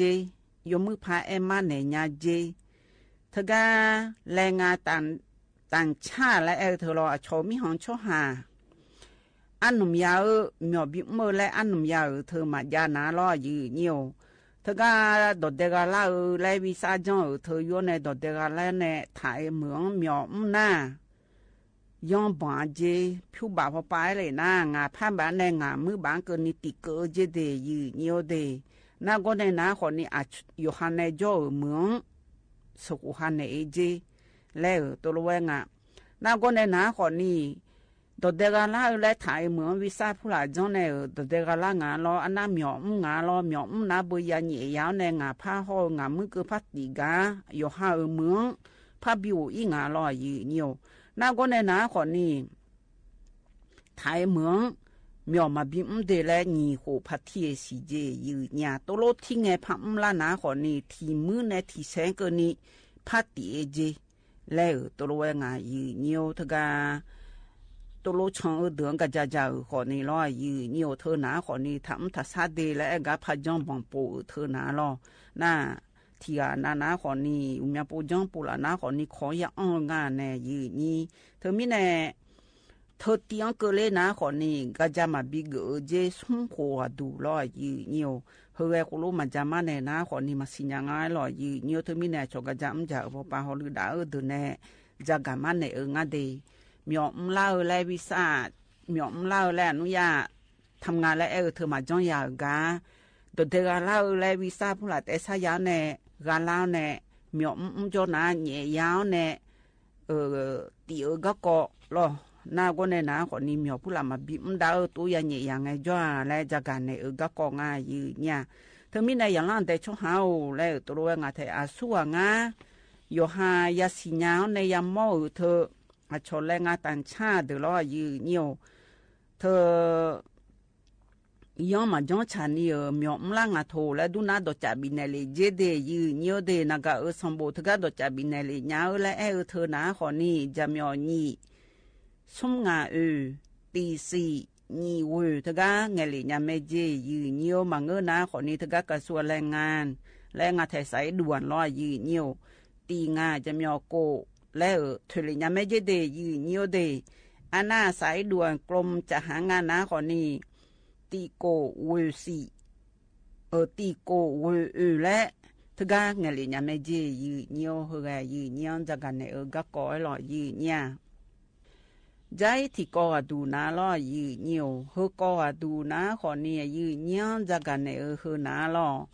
เธอสำนักงานป้องกันและควบคุมโรคที่1อ่ะดินักก็ผู้ละมาบิญญอเลและคำมือพอปานในจักะเลง่ายยืเหี่ยวเฮก็ดูนาขอนี่อะชอเธอสารหนูและง่ายยืเนี่ยล้ออยู่หามดวงโดอันเลจักะเธอนาล้อยืเหี่ยวอยู่หามดวงอังเลียวเนี่ยพอมาพอชงเบียงจีนาคนนี้อยู่หาสักุสลาผู้หลานเดล่าจีเดยืเนียวเดเขาก็จะกันเนี่ยเขากันนะคนนี้แพทย์หญิงสวัสดีวิบูสันติและคุงอาแทผู้อำนวยการสำนักงานป้องกันควบคุมโรคที่1จังหวัดเชียงใหม่รอจะกันเนี่ยนะคนนี้อชอสารหนูและคู่นาล้อยืเนียวเธอบดชงเมียที่ปานิยาอาเจโดเฮรอยืเนียวสันหนูและคู่เฮรอยืเนียวบดชงเมียที่ปานิยาอาเจอีจวงโลอีจวดาโอโลเลยรอยืเนียวน้ามังเงนะขอนี้เธอก็ชอมิชาผู้ลาดูเธออาชอเมื่อแร่และคู่งานเนี่ยยืนี้เฮเธอก็ยาอาเจเมียที่ปานินารอยืเนียวอาสู้งาและตัวเวเธออยู่หามดวงอีสอนีสู้นะอีสานนี่สู้อันเดียวมีอันนี้สู้ก่อนละนะแล้วตัวเองยืนอยู่หาสิคันผู้หลานเดลียเจอยู่หาสาวผู้หลานเดลียเจเฮรอยืนอยู่หน้าบ้านผู้หลานต่อเดลียเจยืนเนี่ยเธอมีเนี่ยที่เดือนนะล้อชอสารหนูและคู่เธออะข้อลาเปียละในอยู่หามดมากาเลนะบ้านเนลาเนี่ยอายืละในผู้ลาเจยืนเนี่ยก็ในน้าคนนี้เธออยู่หาเธอแหละ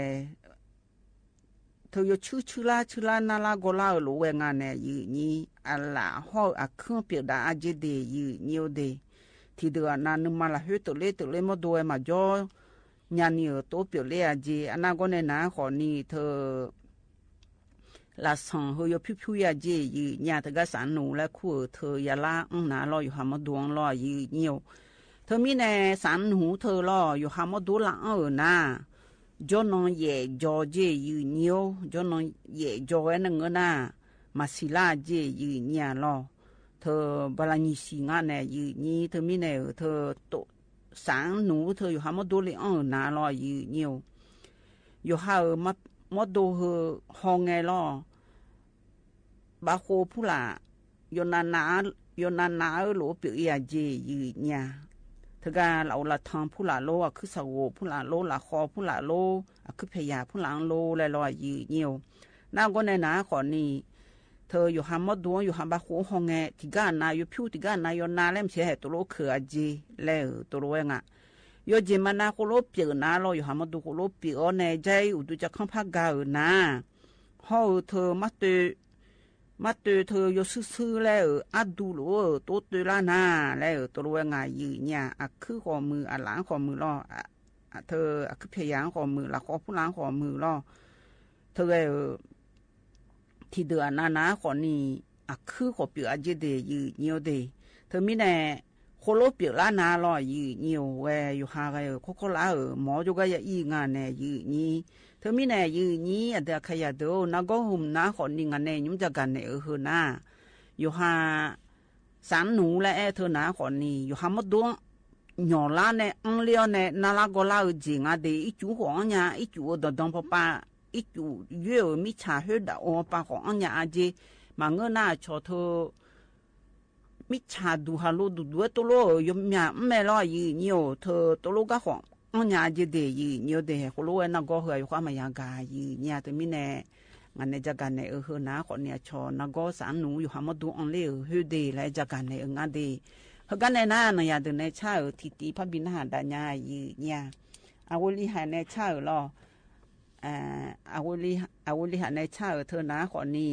อาโดและขัวล่อและบอและมักคุนีและชาเธอตีตะโกลุนหาเบียดามายืนเนียว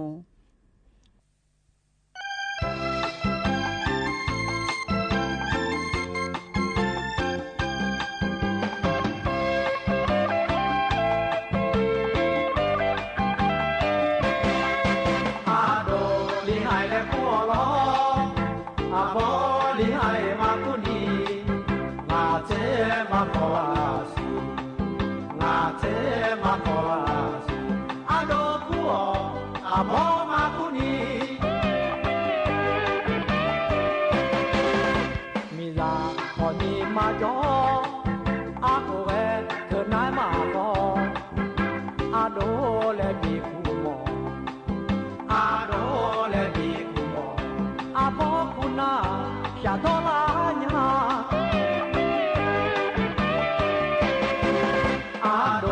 厉害的过咯，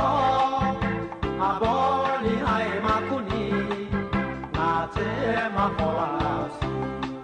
那这嘛好啦是，阿多古哦，阿婆嘛古尼，阿错有路哎，我个有伢嘛嘞，这来老他好的。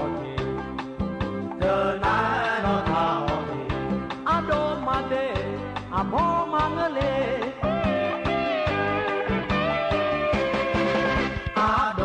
厉害了不哦，阿婆厉害嘛不你，那这嘛好啊是，那这嘛好啊是，阿多不哦，阿婆嘛不你，伢大个伢婆嘛个，我这。阿婆过他的，阿婆过他的，阿多不莫讲，阿婆也不咩，阿多厉害了过咯，阿婆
厉害嘛过你，那这嘛好啊是，那这嘛好啊是，阿多不哦，阿婆嘛过你。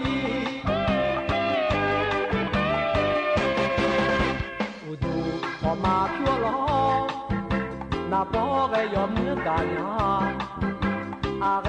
红哎有啥？阿人红哎有啥？阿宝姑那我啥来呀？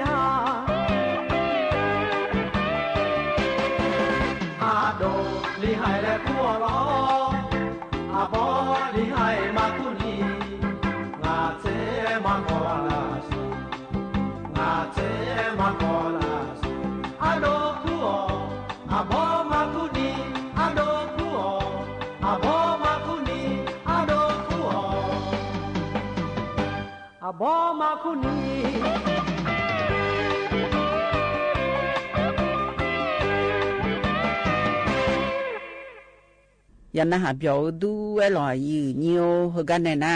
ชีกูกาและพะบินหาดาญาอดองเบลเดนะขอนี่ทะกาอบพี่มาโซลออมือเสออาจิยาทะกาแสงเจริญขังโจล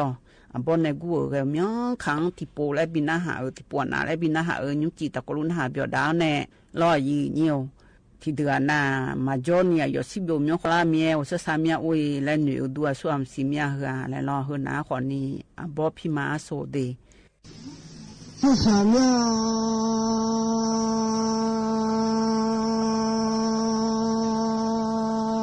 ไม่ใช่ชื่อหมอมาไม่ใช่ชื่อหมอมา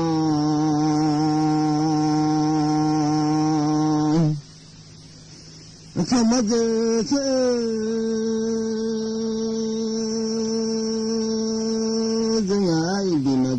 เธอ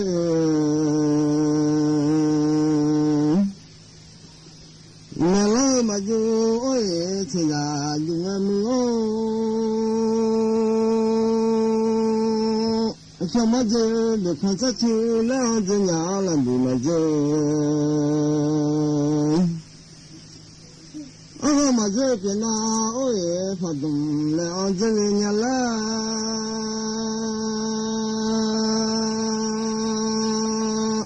นี่บ้ามาเจองาช้าพัดดมแล้วจะเรียนมีโอ้ชมดีมาเจออันเดียวมาเจองาโก้โอ้ยกับผู้แล้วจะเรียนละเราไม่ใช่มาเจอละแค่กันแล้วนี่เราไอ้จะยามยาไม่ใช่ชามยาไม่คิดคนเดียวจะมาละ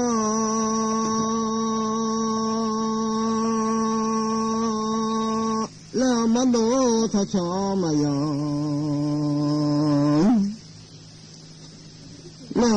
มาดูโอ้ยทั้งที่มาบังอะไร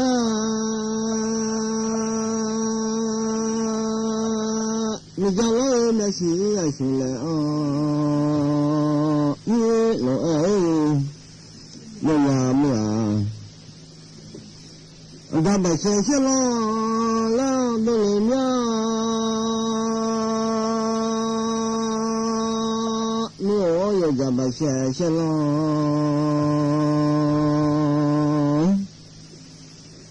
นั่นมาดูท่าจะมาโยงอาเจียมือมันโย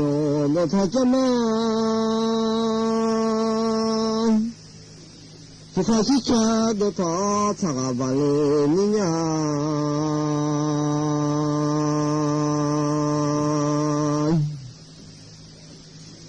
ยังไงที่สุดดูท่าโอ้ยชัวร์มาเลยเนี่ยละ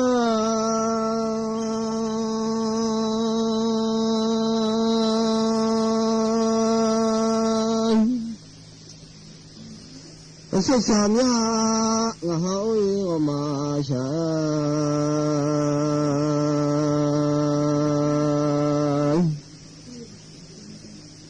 ฉันทอยนี่นักจีบลามยามีโอ้หินเดทอนักจีบลามยาฉันมาดูท่าอย่างเงี้ยยังเรามีดูท่าอย่างเงี้ยเสียชามยา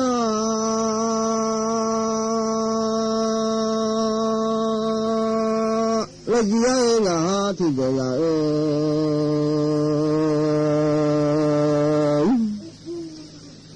เรามาจ่าอย่าอยู่เลยไม่เสียอย่าอยู่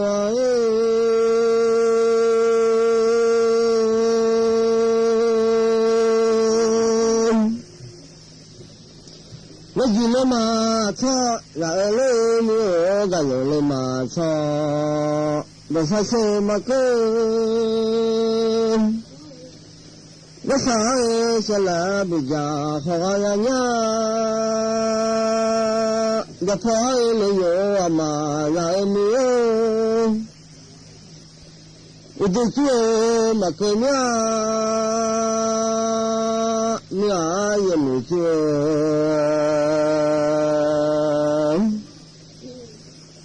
พัฒนาเด็กเขาว่าอย่างนี้ไม่เอาดูอย่างเด็กเขาที่เขาละยี่สิบโอ้ยที่โตชี้อย่างนี้ไม่ใช่มีข้าไม่มียาอยู่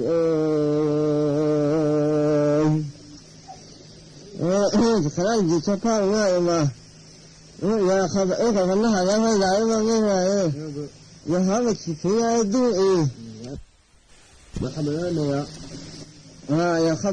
ดันขี้เพี้ยง่ายอีนั่นตัวอะไร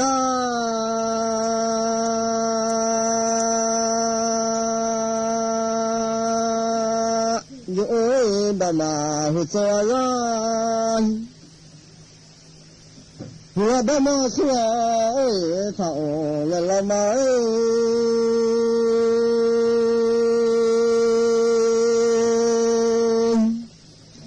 我是那这个人啊，把你是那这个老人啊，就是他记你说那记来娘，你那你那就看家这个的，我是那个他是那老妈个户，可没是那个。我看你是那个老子啊，是的开记录的哎，那记来年了，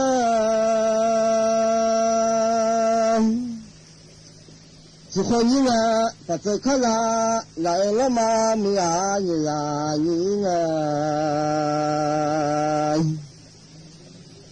我是你是那个他是来了嘛。我是那这个人啊，是你，这个才记录表哎，那记来年了，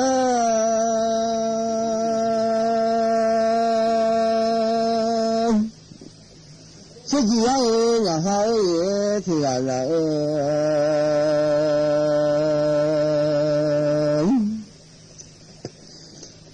我突然哎的来你哦，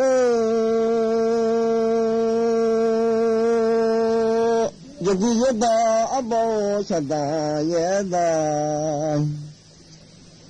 人家心里把扎哎阿宝啊哦，让你觉得嘞哦，还会觉得嘞。这个把你个看了啊，我觉得头马路这样用啊，那个这个哦你个他个来了，我老妈。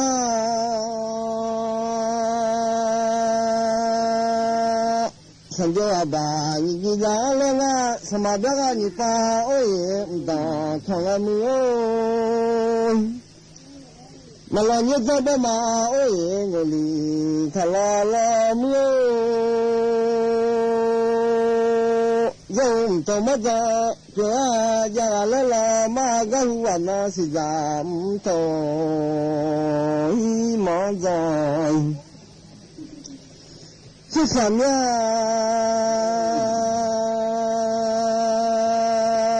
后来这个他讲了我没哦，我瞧这个他讲，后来了嘛瞧这个他那，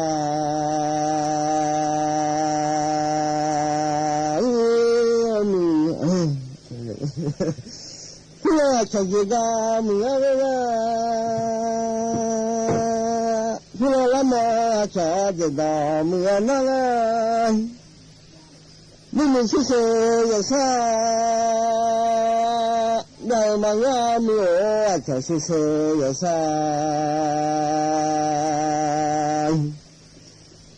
今天把车提中，别拉娘你啥呢？哎，他们把车提中，别拉娘了。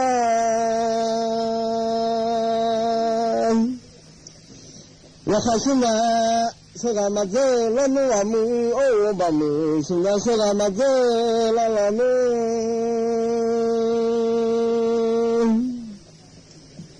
我开始不说怕，那么老娘你说那哦把母说不说怕，那你我开始那哦吃个嘛子老母。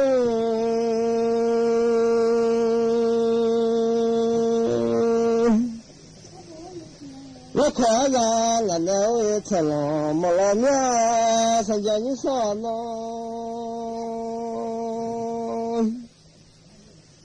是啥面没有我们想。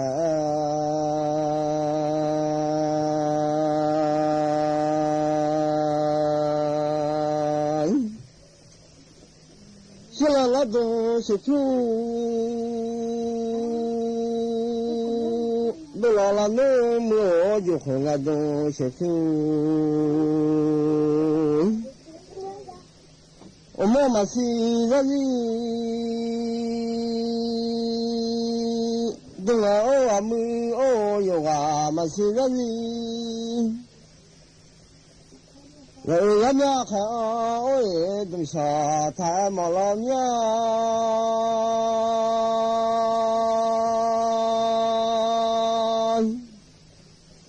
那看嘛呢？伢那地嘞嘛，弄老了弄，妈妈是那里，今年哦啊没有啊嘛是。人家看我爷子嘛，他嘛老娘，现在那哈巴没有，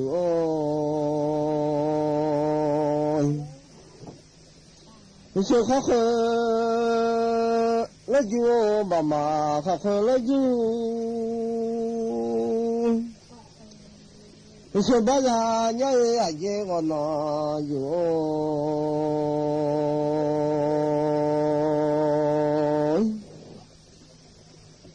说那个说干啥哦？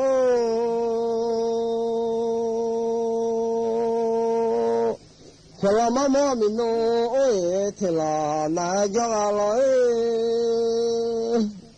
哦。那是那嘛的，可能是我，没收开，พี่มาย่อเลยพี่มาสูเนี่ยคืออะไรแค่ง่ายก็บ่พี่มาสูในชากาแกยันนะหาเปียวดูไว้หล่อยืเนียวกันเนี่ยนะขอนี้อายืบุออนในชากายามหายาลัวตะกลุนหาเปียวดามายืเนี่ย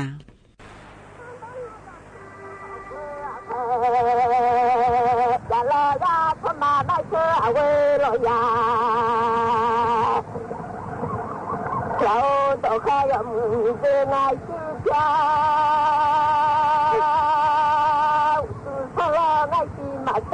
了呀，大不就差了呀，我下面嘞。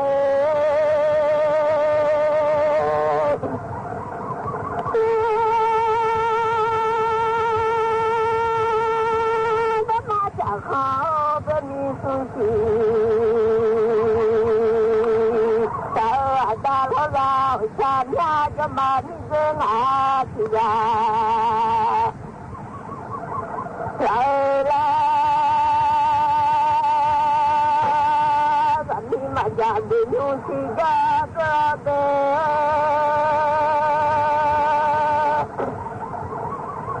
都妈妈你那，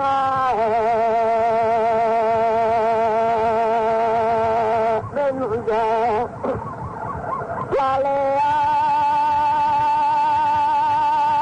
阿毛都拉马伊呀，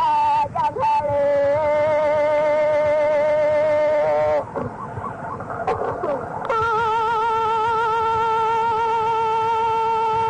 那么苦了个去吧。可是他是我要出，阿达呀，没事呀啦，为了呀，老山呀，毛那还有，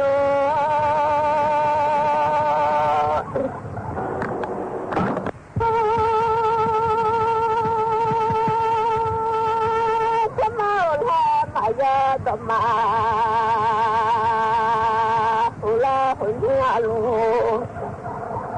啦嘛呀，可可啦呀，是不啦嘛呀，咱就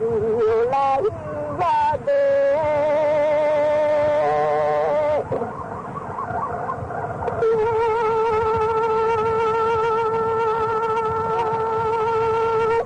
他出上会啊哈。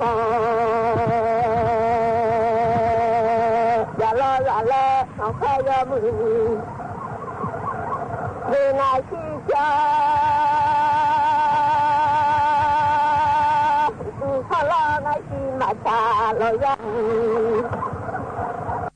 大谢谢 nhà ra khá bầm sự vô mà lao lo ra bầm mà ra chơi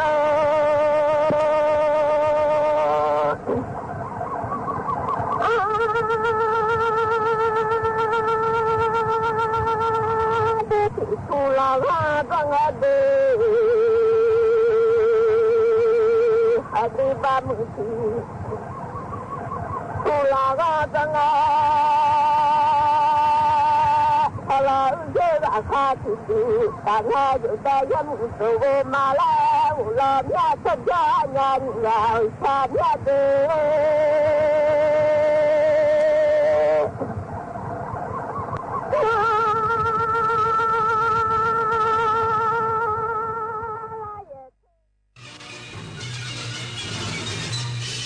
สถานีวิทยุกระจายเสียงแห่งประเทศไทยและเครือข่ายทั่วประเทศเสนอข่าวต้นชั่วโมง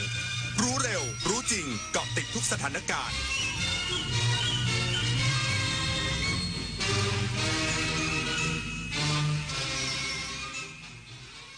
รับฟังข่าวต้นชั่วโมง 22 นาฬิกากับอานนท์ นันตะสุคนครับกรมการค้าภายในเร่งกระจายผลไม้สู่ตลาดในประเทศรับมือสถานการณ์ปิดด่านชายแดนไทยกัมพูชาอีกสักครู่ก็มาติดตามรายละเอียดครับขอเชิญพุทธศาสนิกชนและผู้มีจิตศรัทธานมัสการพระสมเด็จองค์ปฐมพระพุทธเมตตาณวัดเทพประธานอธิพรอำเภอสอยดาวจังหวัดจันทบุรีพระพุทธรูปนินรัตนองค์แรกและองค์เดียวในโลกสร้างขึ้นเพื่อถวายเป็นพุทธบูชาและเป็นพระราชกุศลแด่ในหลวงรัชกาลที่9เนื่องในโอกาสพระราชพิธีมหามงคลเฉลิมพระชนมพรรษา7รอบ5ธันวาคม2554ร่วมเป็นส่วนหนึ่งในการสืบสานศิลปะพุทธศาสนาแห่งภาคตะวันออกสักการะได้แล้ววันนี้24 ปีแห่งเส้นทางของกองทุนหมู่บ้านและชุมชนเมืองที่ดำเนินการภายใต้รัฐบาลที่สนับสนุนเสริมสร้างศักยภาพผ่านไปยังกองทุนหมู่บ้านและชุมชนเมืองทั่วประเทศโดยแบ่งตามขนาดของหมู่บ้าน3ระดับ S M L เพื่อให้กองทุนมีอิสระและมีส่วนร่วมในการดำเนินงานงบประมาณให้เป็นไปตามความต้องการของคนส่วนใหญ่โครงการ SML ส่งตรงโอกาสถึงชุมชนโดยชุมชนเพื่อชุมชนเกิดเป็นอาชีพสร้างรายได้และเป็นรากฐานในการดำเนินชีวิตอย่างมั่นคงสำนักงานกองทุนหมู่บ้านและชุมชนเมืองแห่งชาติคนไทยรักสุขภาพฟังทางนี้ขอเชิญร่วมออกกำลังกายสร้างสังคมสุขภาพดีกับโครงการแสงดำใจไทยทั้งชาติเดินวิ่งปั่นป้องกันอัมพาตครั้งที่11เฉลิมพระเกียรติด้วยแนวคิดใหม่ออกกำลังกายเป็นนิสัยห่างไกลสโตรก No Stop No Stroke สมัครได้แล้ววันนี้ที่ wrb11.thai.run ถึง31สิงหาคม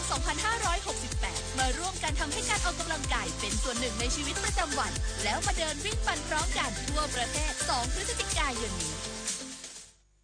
เอาถอยไปหน่อยเห็นไม่ชัดอ่ะเห็นไหมคะถอยอีกนิดนึงเห็นหรือยังคะอีกนิดนึงได้ไหมโห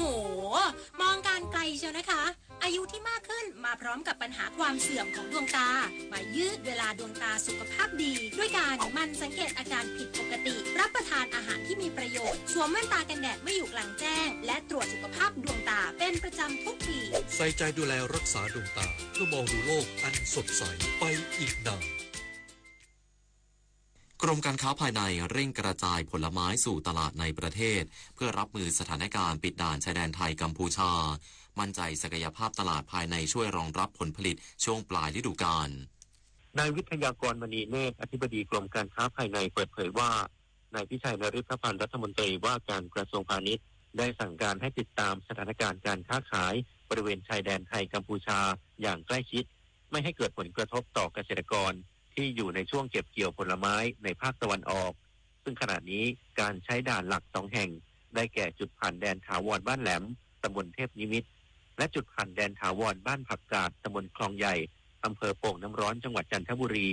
ที่เป็นจุดกระจายผลไม้ไปสู่ประเทศเพื่อนบ้านแต่เมื่อมีการปิดด่านผลไม้ไทยที่จะเข้าสู่ประเทศเพื่อนบ้านมีปริมาณไม่มากนักกรมการค้าภายในจึงได้เร่งเข้าไปประสานในพื้นที่เพื่อนำออกกระจายนอกแหล่งผลิตภายในประเทศโดยตลาดภายในประเทศสามารถรองรับผลผลิตในส่วนนี้ได้เพื่อช่วยระบายผลผลิตและรักษาเสถียรภาพราคานอกจากนี้ได้ประสานความร่วมมือกับพันธมิตรภาคเอกชนหลายภาคส่วนเพื่อผลักดันผลไม้ภาคตะวันออกในช่วงปลายฤดูกาลนี้และมีแผนร่วมกับสมาคมธนาคารและสำนักงานตำรวจแห่งชาติในการกระจายผลไม้ไปทั่วประเทศรวมถึงห้างท้องถิ่นต่างๆโดยจะจัดกิจกรรมไทยฟู้ดเฟสติวัล ในงานภูเก็ตซิตี้ไพร์ 2025 ปลายเดือนนี้ในจังหวัดภูเก็ตเอกวินกากะนิกรายงานวุฒิสภารับซื้อและกระจายขายผลไม้รับมือปัญหาผลไม้ล้นตลาดยืนยันกัมพูชาระงับนำเข้าสินค้าเกษตรไทยส่งผลกระทบไม่มากนักเพราะแค่ตลาดท้องถิ่นไม่ใช่ตลาดใหญ่วุฒิสภาจัดกิจกรรมไทยช่วยไทยร่วมกันปกป้องผลประโยชน์ของชาติโดยนายมงคลสุรสัจจะประธานวุฒิสภากล่าวว่าในฤดูการผลิตปีนี้สภาพดินฟ้าอากาศเอื้ออำนวยทำให้ผลผลิตทางการเกษตรมีจำนวนมากทำให้ผลไม้ตามฤดูกาลมีราคาตกต่ำประกอบกับวิกฤตการณ์ที่เกิดขึ้นจากสถานการณ์ความขัดแย้งบริเวณชายแดนไทยกัมพูชาซึ่งกัมพูชาออกมาตรการงดนำเข้าสินค้าจากประเทศไทยโดยเฉพาะสินค้าเกษตรที่อาจได้รับผลกระทบต่อเกษตรกรไทยดังนั้นวุฒิสภาพร้อมประสานความร่วมมือกับเกษตรกรที่ได้รับผลกระทบระบายผลผลิตทางการเกษตรในราคาที่ยุติธรรมเนื่องจากรัฐสภามีสถานที่ขนาดใหญ่มีบุคลากรรวมกว่า 5,000 คนสามารถรองรับช่วยเหลือได้และในวันนี้มีการนำมังคุด 1,000 กิโลกรัมมะม่วงน้ำดอกไม้ 300 กิโลกรัมและทุเรียน 100 กิโลกรัมมาจำหน่ายภายในพื้นที่รัฐสภาหากได้รับการตอบรับเป็นอย่างดีจะมีการขยายผลในระยะต่อไปนอกจากนี้วุฒิสภายังเตรียมร่วมกับกลุ่มมิตรภาพพร้อมประสานกับสถานทูตประเทศต่างๆเพื่อมอบผลไม้ไทยเป็นของฝากและประชาสัมพันธ์คุณภาพผลผลิตของไทยให้เป็นที่รู้จักในระดับนานาชาติโดยเครือข่ายกลุ่มมิตรภาพสมาชิกรัฐสภาต่างประเทศเป็นตัวกลางเชื่อมโยงทางนี้เชื่อว่าการปิดด่านในครั้งนี้ไทยจะมีผลกระทบไม่มากเพราะกัมพูชาเป็นเพียงแค่ตลาดท้องถิ่นชวิสาปทุมมารายงานจังหวัดสุราษฎร์ธานีติดตามการฝึกการป้องกันและบรรเทาสาธารณภัยปี 2568 เตรียมพร้อมรับมือสถานการณ์อุทกภัยในช่วงฤดูฝนนายธีรุษ สุภวิบูลย์ผลผู้ว่าราชการจังหวัดสุราษฎร์ธานีร่วมประชุมกองบัญชาการป้องกันและบรรเทาสาธารณภัยแห่งชาติเพื่อเตรียมความพร้อมรับสถานการณ์อุทกภัยในห้วงฤดูฝนและติดตามการฝึกการป้องกันและบรรเทาสาธารณภัยปี 2568 โดยที่ประชุมได้ติดตามสถานการณ์ที่อาจจะเกิดขึ้นในช่วงฤดูฝนติดตามการเตรียมความพร้อมรับมือสภาพอากาศและพื้นที่เสี่ยงดินถล่มเพื่อเฝ้าระวังและลดความเสียหายที่เกิดขึ้นและติดตามการบริหารจัดการน้ำในช่วงฤดูฝนเพื่อให้ทุกหน่วยงานสามารถดำเนินการได้อย่างมีประสิทธิภาพเพื่อเตรียมพร้อมสภาพกำลังให้พร้อมรับมืออุทกภัยและสามารถให้ความช่วยเหลือพี่น้องประชาชนได้อย่างทันท่วงทีอีกทั้งยังมีการบูรณาการความร่วมมือระหว่างส่วนกลางและระดับพื้นที่เพื่อเสริมสร้างความพร้อมในการป้องกันและรับมือสาธารณภัยอย่างเป็นระบบลดผลกระทบต่อชีวิตและทรัพย์สินของประชาชนอ่อนปวีวงศ์วชิราสวทสุราษฎร์ธานีรายงานจบข่าวอานนท์นันตะสุคนอ่านรับฟังข่าวครั้งต่อไปเวลา 23 นาฬิกาติดตามข่าวที่นำเสนอไปแล้วได้ที่ www.thainews.prd.go.th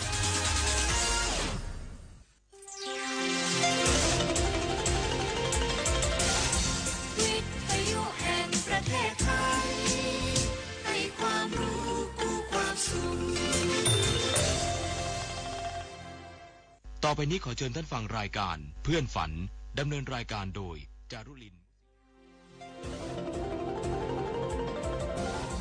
วิทยุแห่งประเทศไทย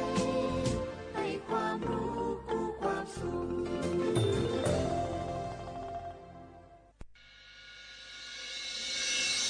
สถานีวิทยุกระจายเสียงแห่งประเทศไทยจังหวัดเชียงใหม่ AM 1476 กิโลเฮิรตซ์สถานีวิทยุภาคภาษาชาติพันธุ์แห่งเดียวในประเทศไทยที่มีความทันสมัยเชื่อถือได้สร้างอัตลักษณ์กลุ่มชาติพันธุ์สู่สากล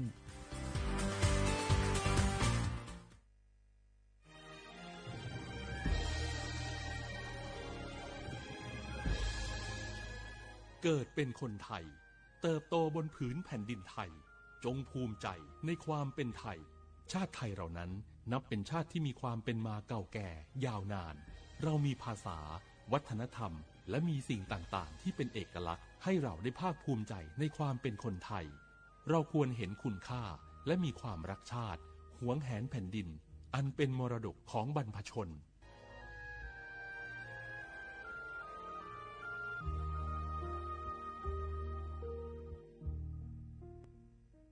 ออก อกาสก้าวสู่เส้นทางศิลปินกลับมาอีกครั้งพร้อมปรากฏการณ์ครั้งใหม่ที่รวมการประกวดร้องเพลงไทยอมตะร่วมสมัยทั้งเพลงลูกทุ่งและลูกกรุงไว้ในเวทีเดียวกันกับโครงการเยาวชนสืบสานเพลงรักไทยโดยสำนักงานทรัพย์สินพระมหากษัตริย์ซีซั่น 2 เปิดรับสมัครตั้งแต่วันนี้ถึง 15 มิถุนายน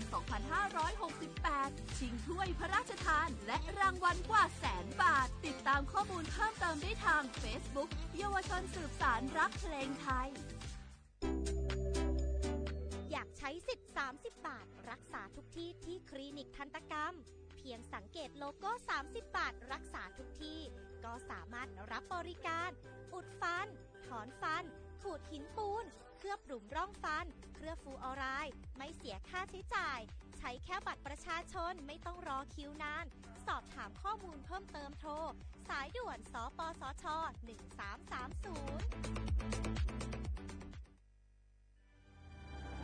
คนไทยทุกคนหากเจ็บป่วยเข้าข่าย6อาการฉุกเฉินวิกฤตถึงแก่ชีวิตใช้สิทธิ์ยูเซฟรักษาโรงพยาบาลที่ใกล้ที่สุดได้ทุกที่ไม่เสียค่าใช้จ่ายเพียงยื่นบัตรประจำตัวประชาชนแจ้งใช้สิทธิ์ได้ทันทีสอบถามเพิ่มเติมโทรสายด่วนสปสช1330ตลอด24ชั่วโมงกู้ภัยโทรมาบอกว่าป่อน้องรถแฉลบน้องบ่คิดบ่ฝันเลยว่าวันนั้นจะเป็นวันสุดท้าย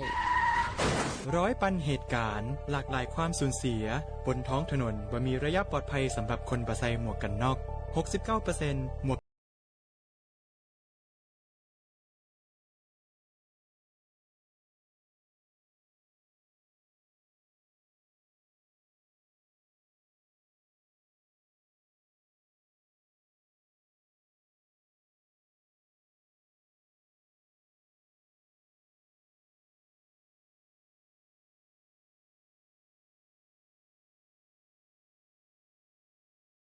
เพิ่มความปลอดภัยให้กับตัวเฮาและก็คนที่เฮาฮักตัวนะครับด้วยความปรารถนาดีจากสำนักงานประชาสัมพันธ์ที่ 3 กรมประชาสัมพันธ์แม่ครับมีหมายที่ไหนบอกหูเฮาอยู่หน้าบ้านผมร่นเข้าบ้านคือบัตันเลยระวังเนอะบดีไปแย่ก็ว่าคุยมันนะกระเดียวมันจะคบก็ว่าควรเอาได้เนอะแล้วถ้ามันคบหรือว่าควรจะเป็นอย่างนักกว่าครับก็อาจจะเสี่ยงเป็นโรคพิษสุนัขบ้าได้หูก่อโรคพิษสุนัขบ้าเป็นโรคติดต่อที่มาจากสัตว์เลี้ยงลูกด้วยนมเกิดจากเชื้อไวรัสปะได้ในตึงม้าแมวลิงหนูค้างคาวกระรอกงัวควายแล้วก็บ่ใช่เฉพาะแต่หน้าหอนเต้าอั้นที่จะมีการระบาดของโรคแต่แล้วเนี่ยบอกว่าจะฤดูกาลไหนก็สามารถที่จะพบโรคพิษสุนัขบ้าได้ถ้าติดเชื้อโรคพิษสุนัขบ้าจะเป็นจะได้ครับจะมีอาการกลัวน้ำแล้วก็อาการทางประสาทโดยเฉพาะที่ระบบประสาทส่วนกลางถ้าเป็นแล้วหากฉีดวัคซีนป้องกันโรคบัดตันก็จะเสียชีวิตกุหลายเลยแล้วเราจะป้องกันอย่างไรครับอีแม่ก็ต้องระวังบดีฮื้อหมาก็ว่าแมวคบที่สำคัญนะถ้าหากว่าเฮามีสัตว์เลี้ยงในบ้านก็ควรจะพาไปฉีดวัคซีนป้องกันโรคพิษสุนัขบ้าตามกำหนดตัวเนอร์ถ้าอย่างอันวันหยุดนี้เฮาพาเจ้าชักกี้ไปฉีดวัคซีนป้องกันโรคพิษสุนัขบ้ากันน้อยแม่น้อได้เลยลูกโรคพิษสุนัขบ้ารักษาไม่หายติดเชื้อถึงตายร่วมกันป้องกัน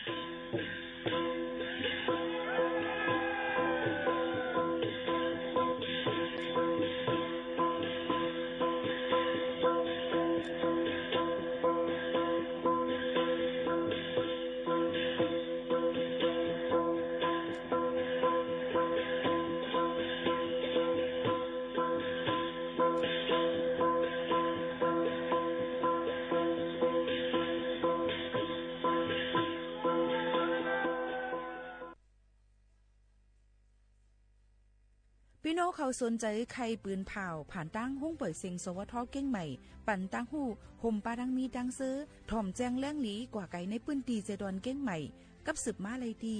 สวทเก้งใหม่หมายฟ้น053-276-068และ0922468579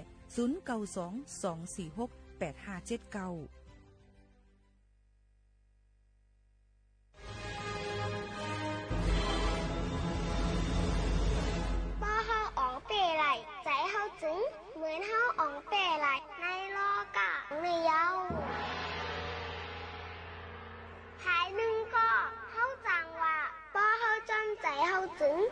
จังผิดตังก็เปว่าเมียวสายใจมโนซากวนเฮาเขาน่ะไก่มืดมนจับแป้นอารมณ์โคกเบิงเสจังเฮ็ดผิดไรง่ายๆนั่นใครเอาพอบไหนเฮาโหลคักแตดใจเฮาแต่เฮาเฮ็ดสังอย่าเฮ็ดจอมใจเฮ็ดจอมตั้งไข่ใจในข้าวอ่ะใจไหนเฮาโหลฝึกให้อ่องเปมันก็เฮาอ่องเตะเสียนใจเฮาไหนเหมือนเฮางำตึงไหลโตเก่าแหละชิมฮอนเฮาเสียงขายาว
มือซุงค่ามือซุงพี่น้องพุงยินถ่อมเสียงได้ตั้งเสียงกูก็กูก้นค่ะทบกันที่ในตอนการหุ้งปล่อยเสียงสวทเก้งใหม่ AM 147ฮกีแล้วเฮิรสถานีวิทยุกระจายเสียงแห่งประเทศไทยจังหวัดเชียงใหม่อยู่เป็นอ้อยก็อ้อยเซปอมพี่น้องเขาดีห้องปล่อยเสียงดีในนั่นค่ะพี่น้องๆเขาค่ะก็เพราะนั้นแหละอยู่จำกันดีในตอนต่างในวันเมื่อได้ถึงมาในวันอังคารที่17เดือน6ค่ะเนาะ2เฮงปลาย25ปีพุทธศักราช2เฮง5ปากปลาย68ปีได้2เฮง1ปากปลาย19ปีก็จ่า1เฮง3ปากปลาย87คู่อยู่จอมขาวหมูขาวโน้นห้องปล่อยเสียงเก้งใหม่ดีในเสฮบทบจอมกันไหนค่ะเป็นเดือน7ลอง7คำในวันเมื่อในฮบทบจอมกันดีในอยู่จอมกันเสเอาข่าวเอาเงาตีมาฝากตอนทุกถึงพี่น้องเขาเขาค่ะเมื่อในพี่น้องเขาอย่าลืมไล่แชร์ในตอนการเฮาคาจอมก็บ่ว่าคาเดมาลาดเกี่ยวกับไปลองวัดไว้เฮาคาจะเจออันอยู่เศร้าทังดังเมืองจึงไทยหึงนานนั่นนะคะจะเจออันเป็นวัดโหหกนะคะวัด10ปีอันเป็น89จะเจออันเป็นในจุ่มดวนฮงเฮนอันสุดจันลิกเย้ามีเงาหักศักดิ์ศรีหลักฐานไว้เมืองไทยปียาวเข้าหึงนั่นนะคะเดมาลาดนี่พี่น้องเขาอย่าลืมแชร์ตอนการนำก่อนอย่าเพราะว่าป้อคาลาดก่อนอย่าทำค่าอ่ำตั้นยินค่ะอย่าไปภูมิว่าขนาดอันนี้ค่ะปืนเผาไว้ก่อนเย้านี่ค่ะเนาะเดี๋ยวมาลัดเกี่ยวกับไปลองวัดไว้นี่นั่นค่ะพี่น้องเขาอันจะเจอเป็นวัดไว้ตอนแต่ดีกว่ายืนย้อนเป็นนะคะลองปืนตัวเจ้าเก่าเฮามันถูกแม่นตอนแต่ได้ย้อนต่างดาวถาวรนี่นั่นค่ะพี่น้องเขาก็เปิ้นนั้นพี่น้องเขาอย่าลืมแชร์ตอนการเฮาค่ะนำๆเยก็เอาหมอกลาดปันอุ้ยก็เสียของมาถ่อมจอมกันในตอนการเฮาค่ะที่ในจอมกันนี่นั่นค่ะนั่นคือบ่ได้ตกข่าวตกเงาหนังคือบ่ติดขึ้นตันยก็เฮ็ดลองถูกส่วนในส่วนเป็นเนาะค่ะเฮามันบ่ถูกแม่นเรื่องหนังนั้นค่ะเนาะก็ออกมาฝากตวนจู้ถึงพ่อแม่ปีๆน้องๆเขาเรื่องหนังไหนค่ะพี่น้องเขาค่ะข่าวเงาอ่อนตั้งในที่เอาข่าวเงาเกี่ยวกับไปลองฟิงฟ้าราศีมาฝากตวนจู้ถึงพ่อแม่ปีๆน้องๆเขาก่อนค่ะเนาะเกี่ยวกับไปลองข่าวเงาฟิงฟ้าราศีในก็มันเป็นข่าวฝนในนั้นค่ะฮู้กาเตไลฟังไว้ฮู้กาเตไลหางเฮียนกันไว้หนังหือปอเตทบเพกูสำแสนเปิงนั่นเจ้าหนังไหนคะเนาะก็เอามาฝากตอนถึงพ่อแม่ปีๆน้องๆเขาให้ลิงยินถ่อมจ้อมกันในนั่นค่ะดอนด่าในวันเหมือนในนั่นเนี่ยก็บางปอดห้องจึงไทยนั่นในค่ะเนาะพ่อแม่พี่น้องเขาค่ะฝนที่จังตกลงมาโหปักมัน60ในปืนตีเตตกน้ำตั้งเจตวันเกียงใหม่เกียงหายแม่ฮ่องสอนพะเยาเมืองน่านและเมืองตากในนั่นค่ะก็เปิ้นนั้นลงตั้งเจในบ่ได้กะด้วยตั้งนำปังหลายอันที่เฮิรนอันจำตั้งนำปังหลายนั่นเนี่ยก็หลูเลยฟังกันไว้นะคะตีอยู่ด้านเซาอันจำนำปังหลายที่จังขึ้นสูงมาเดจังให้ได้น้องไหลเหมือนกันเดี๋ยวก็เดจังมีลินหยดลินกุนลินปังเทียงรู้ก่อนก็เปิ้นไหนพี่น้องเขาก็หลูเลยฟังกันไว้อยู่ก็ติออกตาไปตั้งเลยนี่ก็หลูเลยฟังกันไว้ในนั้นค่ะเกี่ยวกับไปลองข่าวเงาฟิงฟ้าราศีเอามาฝากฟังไว้ปันพ่อแม่ปีๆน้องๆเขาเจ้าหนังไหนค่ะพี่น้องเขาค่ะเที่ยงอันนึงนั่นในค่ะย่ำพองแต่เหลวนะเปิ้นก็มีคอหามนะคะตอนตาตีก้นอันเมาเหี่ยวหอรถหอกาในหนังคือบ่ติรถเพียจำเส้นตาสายตั้งค่ะเนาะเมาเหี่ยวหอรถหอกาในจึงเปิ้นที่เอาจำหนังอมูคดีมันสูงสุดในนั่นค่ะยก็ติเอาปลาดังรถกานั่นเทียงดูก่อนเรื่องหนังไหนค่ะเนาะมือตามเงินเซมกาเอาปลาดังรถกาในค่ะหนังคือบ่ติหลับติกูหนังคือบ่ติเฮ็ดผิดปักปึงหนังคือบ่ติเป็นเพไหลเทียงเรื่องหนังไหนค่ะอันนี้ก็เป็นข่าวเงาเทียง1อันเอามาฝากเตือนถึงพ่อแม่ปีๆน้องๆเขาค่ะเมื่อว่าเผยเตอถี่กันพองในนั่นค่ะพี่น้องเขาเมื่อว่าในก็มันก็ว่าเตอถี่เอาในค่ะเนาะมันก็ว่าซุ่ม2ลายซ้าย2ลุ่มอยู่ในจังหนังไหนค่ะอันไรก็ไปไล่ในค่ะนะก็กะลองอันจ้ำกำอันว่าในผู้เลยเผยก็ใครมาใครมีกูก็เจิมเปิ้นเจิมค่าในค่ะเนาะก็กะมันก็ขานานแกมีอยู่6ตัวอย่างเตอให้บอกนี่ค่ะเนาะแต่เจออันทางนั่นเนี่ยก็คำเตอเนี่ยก็ปันแห้งใจเปิ้นนั่นขนาดเนาะก็เปิ้นวิกรรมหลีสุนหลีนั่นขนาดไหนก็กะจึงหือก็เลยอย่าไปกลุ่มมุงมองในวันที่1เลยวันที่16ก็ค่ะนะเฮาหลู่ๆเลยเหตุการณ์กว่าเที่ยงอยู่ข้างไผข้างมันตกๆตักตาข้างไผข้างมันมือพองเฮาค่ะถึงมีเอ็นแห้งแก่นแข็งอยู่ในจึงไหนค่ะเนาะนี่ก็เป็นข่าวเฮาเที่ยง1อันเอามาฝากเตือนถึงกันค่ะเฮาข่าวถ่อมด้วยเพียงความ1หูก่อนสายฝนอันย้อนกันเข้ามาสิกำติเอาข่าวเงาเกี่ยวกับไปลองวัดไว้มาฝากเตือนถึงพี่น้องเขาอย่าลืมไล่แชร์ในตอนการเนาะค่ะนำเสกำหน่อยค่ะ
ยินเสียงปีหมูเย่าจะถึงก่อนปล่อยเสียงจื้อนางชูสีตีคายยามถ่อมือก็เล็กนั่นก้วยเย่าเอาจะถึงก็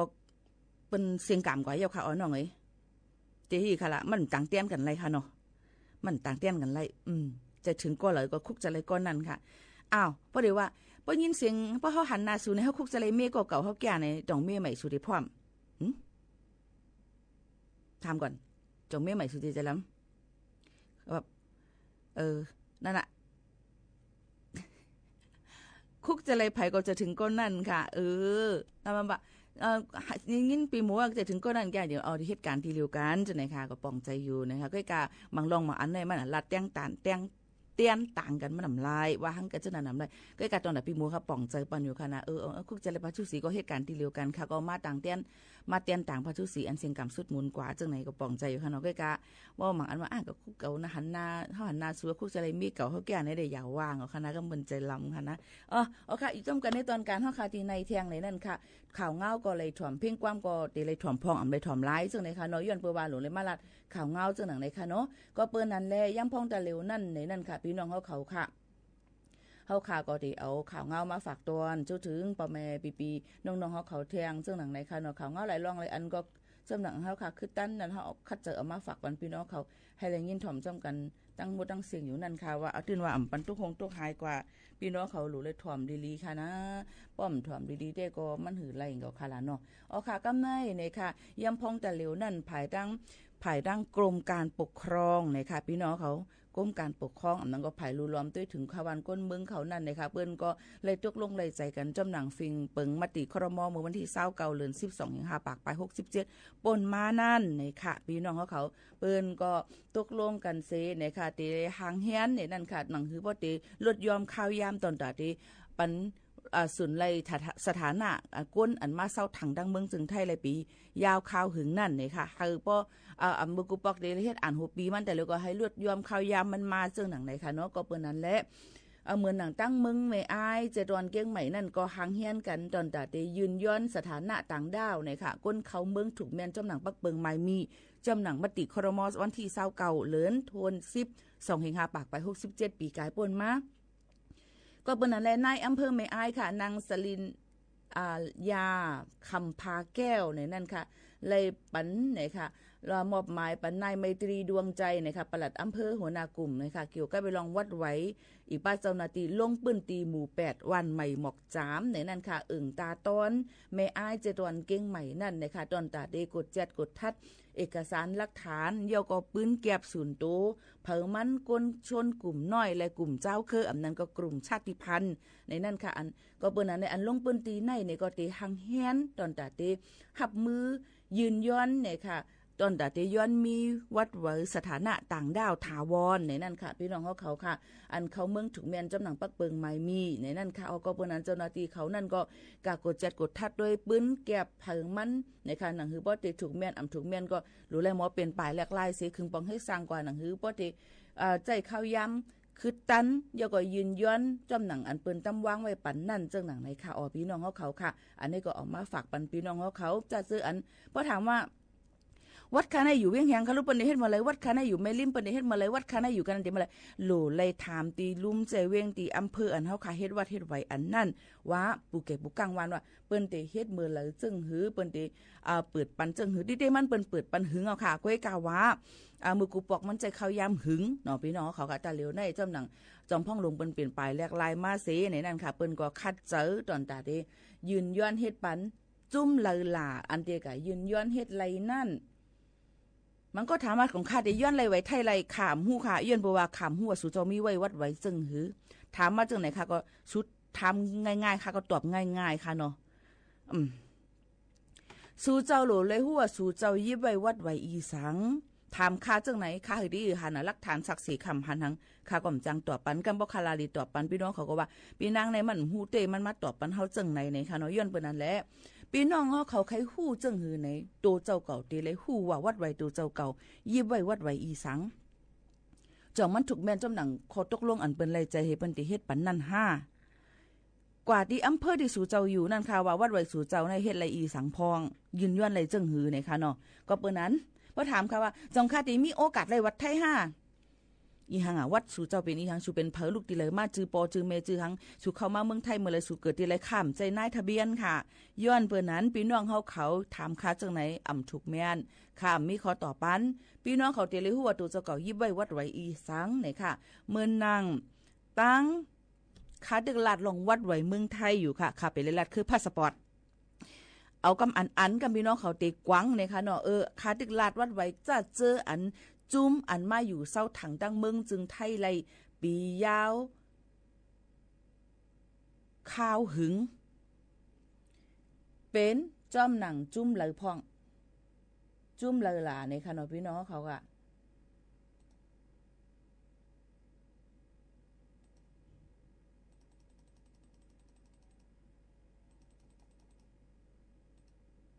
เป็นจุ้มอันที่เขามาอยู่ในเมืองจึงไทยหึงยาวหึงนั้นนี่ค่ะเป็นชนกลุ่มน้อย19กลุ่ม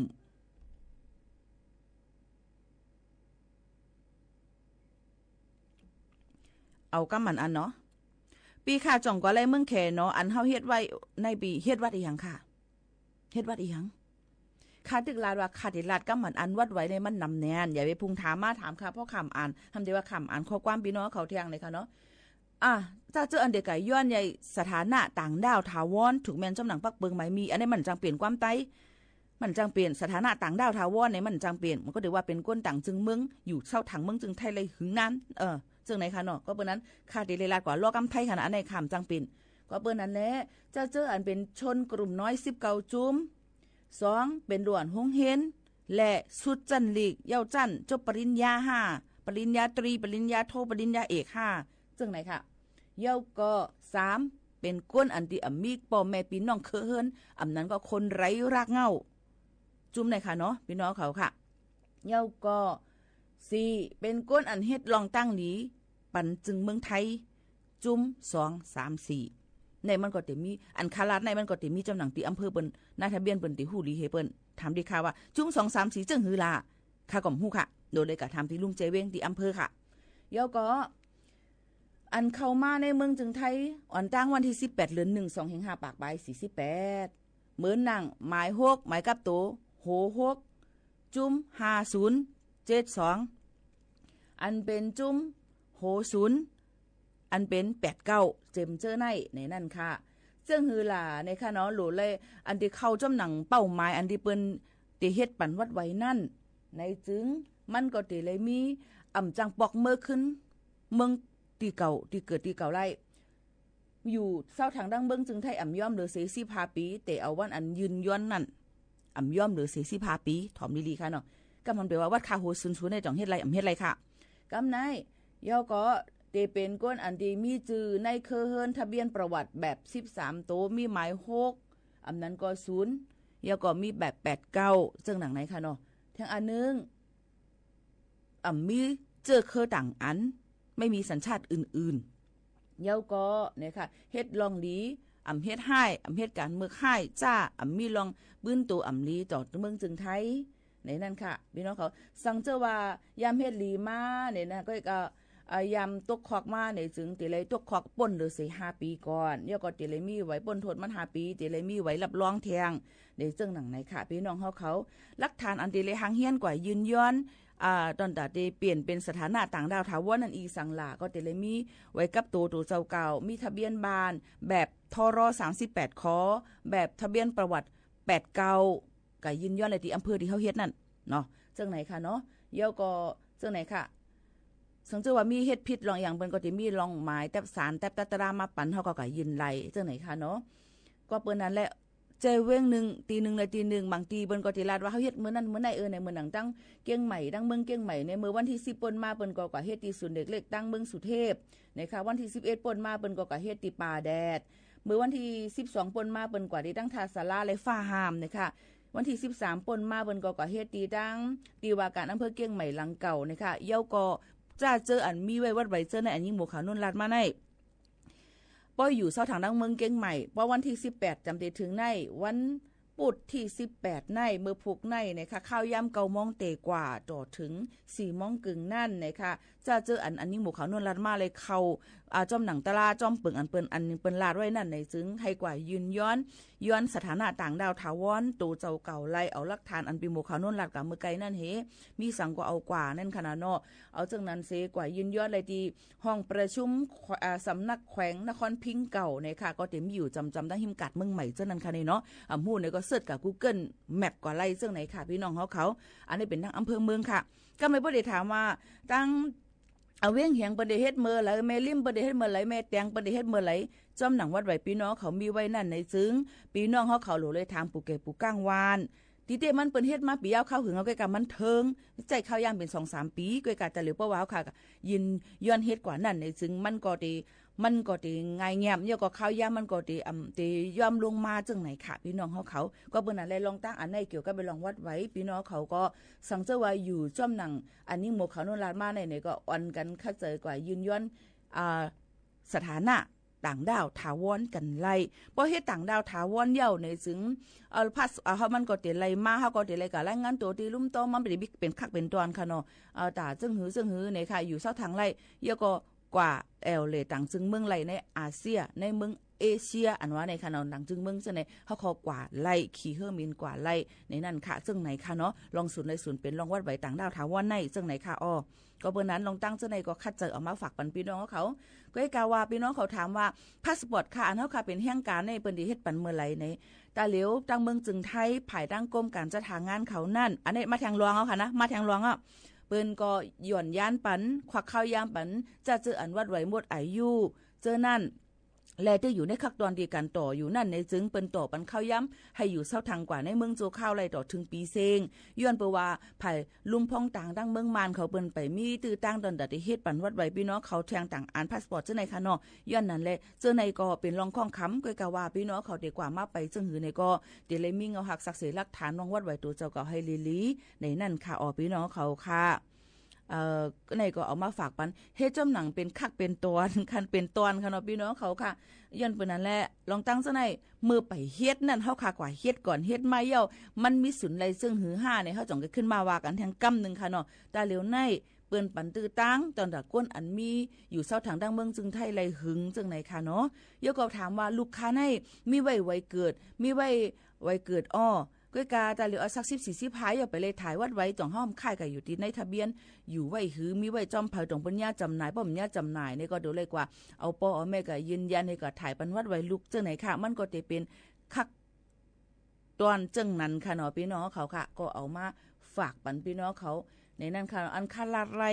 เต็มปากเต็มคอเต็มซุปค่ะนั่นค่ะก็เตลาดอันนี้ค่ะฮับผู้ไรย่อก็มันจะเต็มบางอันป้อค่ะอำฮับผู้ไร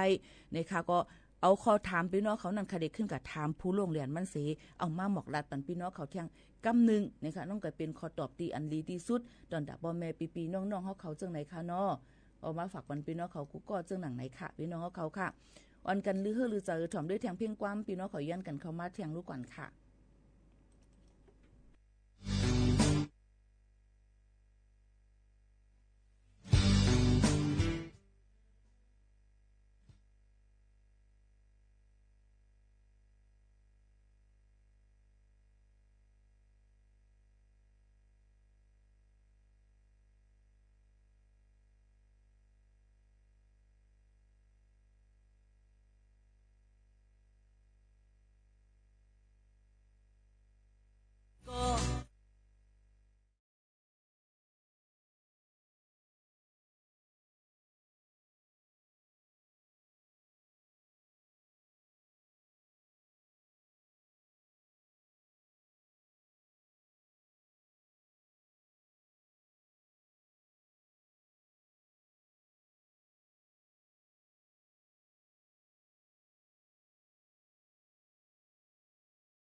อ๋อค่ะพี่น้องเฮาเขาค่ะอยู่จ้อมกันที่ในหลายรองหลายอันค่ะเนาะจะเจออันตุ้ยอยู่ตั้งแอป TikTok นั่นนี่ก็ดีเลยถ่อมดีเลยมีขอตอบตั้งนำตั้งหลายก้อยกะถ้าเจออันตุ้ยตั้งเพจ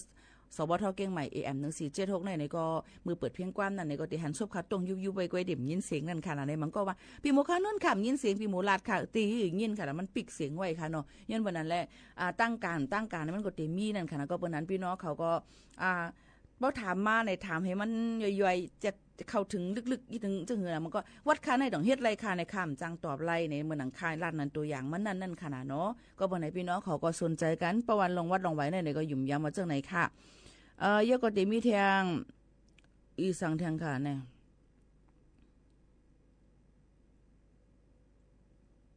ปอมบ่ว่าถ้าไปเย่าไปต่อเย่าเนี่ยก็แจ้งเกิดล้วนต้องไล่รู้เลยกว่าแจ้งเกิดค่ะเอาหลักฐานอันที่เฮาค้ามีว่านั่นกว่าแจ้งเกิดปันเนี่ยค่ะเนาะพี่น้องเฮาเขาค่ะเจ้าหนังไหนค่ะเนาะ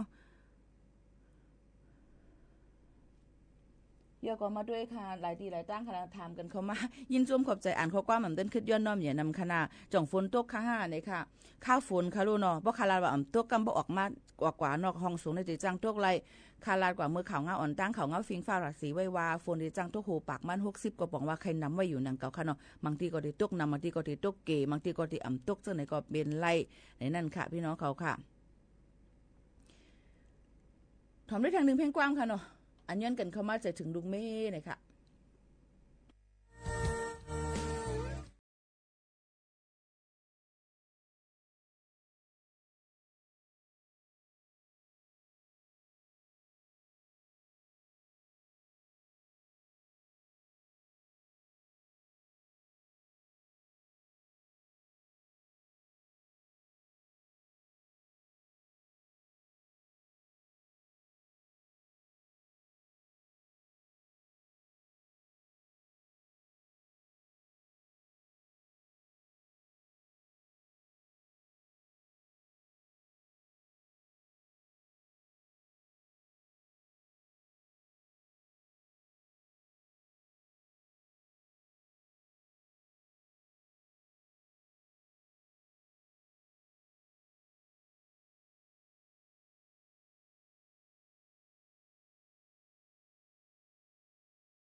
ค่ะพี่น้องเขาค่ะเลยยินชมกับเพลงความหวานหูถูกเจอในค่ะจะถึงลูกเมียนพี่น้องเขายันกันเข้ามานั่นในขนาดเนาะ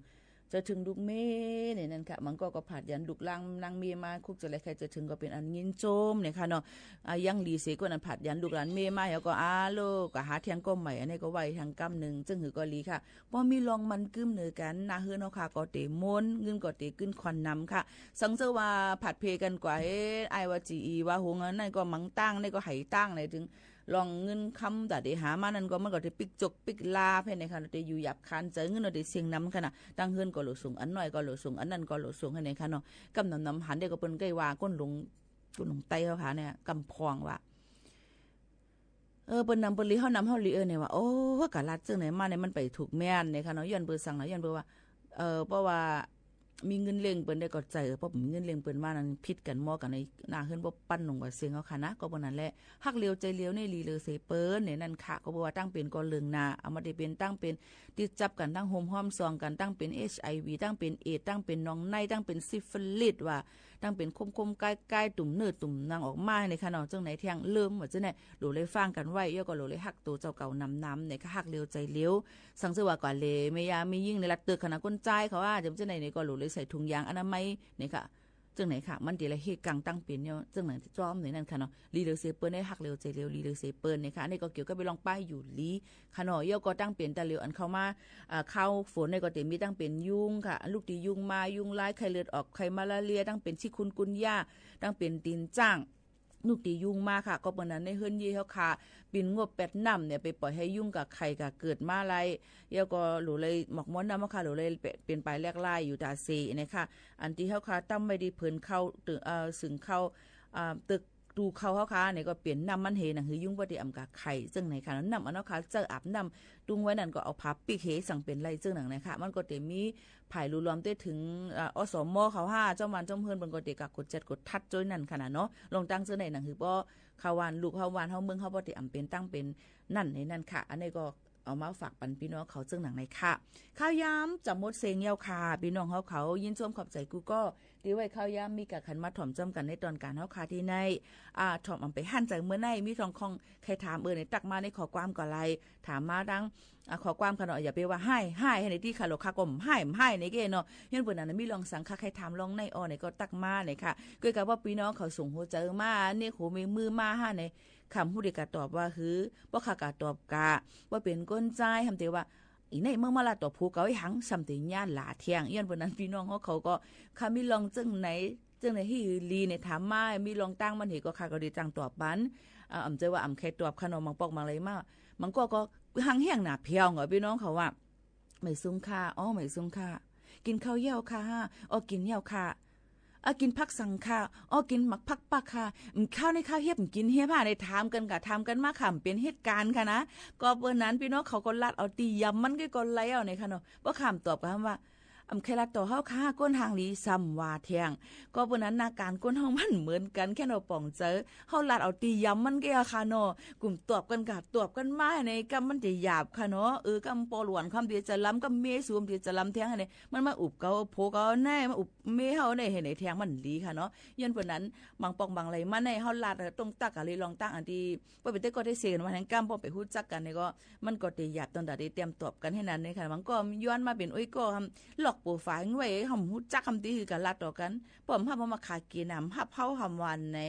ข้าก็ฮู้เดี๋ยวว่าขณะเกิดเป็นก้นน้ำมวลมาจริงๆในก็นั่นตายก็ญาเจเป็นหลายจัดเห็นค่ะนะย้อนเปิ้นนั้นเฮาโหลเลยฮู้ปักปึงก้นนี่ค่ะเนาะย่อก็ลองศูนย์เลยศูนย์เป็นก้นหนังคือหนังเฮาบ่ได้อำป่นเปลี่ยนเปิ้นนั่นจังไหนค่ะเนาะก็เอามาฝากปันจังหนังในค่ะผาดยันพี่น้องเขาเมื่อเต้ๆเฮาค่ะยินชมขอบใจกูก็ค่ะอันใดลีก็เอาอันใดเมาก็แปดค่ะนะม่อนๆค่ะเหมือนซุงค่ะ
สถานีวิทยุกระจายเสียงแห่งประเทศไทยและเครือข่ายทั่วประเทศเสนอข่าวต้นชั่วโมง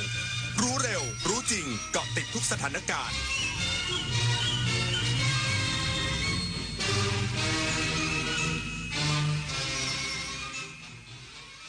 รับฟังข่าวต้นชั่วโมง 23 นาฬิกากับอานนท์ นันตะสุคนครับกระทรวงยุติธรรมเดินหน้ายกระดับการขับเคลื่อนงานแก้ไขปัญหายาเสพติดในทุกมิติอีกสักครู่กลับมาติดตามรายละเอียดครับคนไทยรักสุขภาพฟังทางนี้ขอเชิญร่วมออกกำลังกายสร้างสังคมสุขภาพดีกับโครงการแสงดำใจไทยทั้งชาติเดินวิ่งปั่นป้องกันอัมพาตครั้งที่ 11 เฉลิมพระเกียรติด้วยแนวคิดใหม่ออกกำลังกายเป็นนิสัยห่างไกลสโตรก No Stop No Stroke สมัครได้แล้ววันนี้ที่ wrb11.thai.run ถึง 31 สิงหาคม 2568 มาร่วมกันทำให้การออกกำลังกายเป็นส่วนหนึ่งในชีวิตประจำวันแล้วมาเดินวิ่งปั่นพร้อมกันทั่วประเทศ 2 พฤศจิกายนนี้อาชญากรรมออนไลน์ความท้าทายและโจทย์ใหญ่ของประชาคมอาเซียนที่ต้องผนึกกำลังกันรับมือภัยไซเบอร์ในภูมิภาคผ่านกรอบความร่วมมือสู่โรดแมพ 4P Preventing ป้องกันการแทรกซึมขององค์กรอาชญากรรม Pursuing นำคนผิดเข้าสู่กระบวนการยุติธรรม Protecting ปกป้องเหยื่อและกลุ่มเปราะบาง Promoting เสริมพลังความร่วมมือทุกระดับร่วมสร้างภูมิภาคที่ปลอดภัยไร้พรมแดนและเข้มแข็งไปด้วยกันอายุเข้าเลข 6 แล้วจะเริ่มต้นอาชีพใหม่ได้ไหมนะได้สิครับผู้สูงอายุ60 ปีขึ้นไปที่ยังมีไฟสามารถกู้ยืมเงินทุนประกอบอาชีพกับกองทุนผู้สูงอายุได้ไม่เกิน 30,000 บาทต่อคนหรือ 100,000 บาทต่อกลุ่มผ่อน3 ปีไม่มีดอกเบี้ยพร้อมก้าวสู่การเริ่มต้นอีกครั้งอย่างมั่นคงดีจังเลยแบบนี้จะได้เปิดร้านเล็กๆอย่างที่ฝันไว้สักทีเงินทุนปลอดดอกเบี้ยกับกองทุนผู้สูงอายุสอบถามเพิ่มเติมได้ที่กรมกิจการผู้สูงอายุ1300เยาวชนคือพลังสำคัญในการขับเคลื่อนอาเซียนไปข้างหน้าประเทศไทยพร้อมสนับสนุนเครือข่ายเยาวชนอาเซียนให้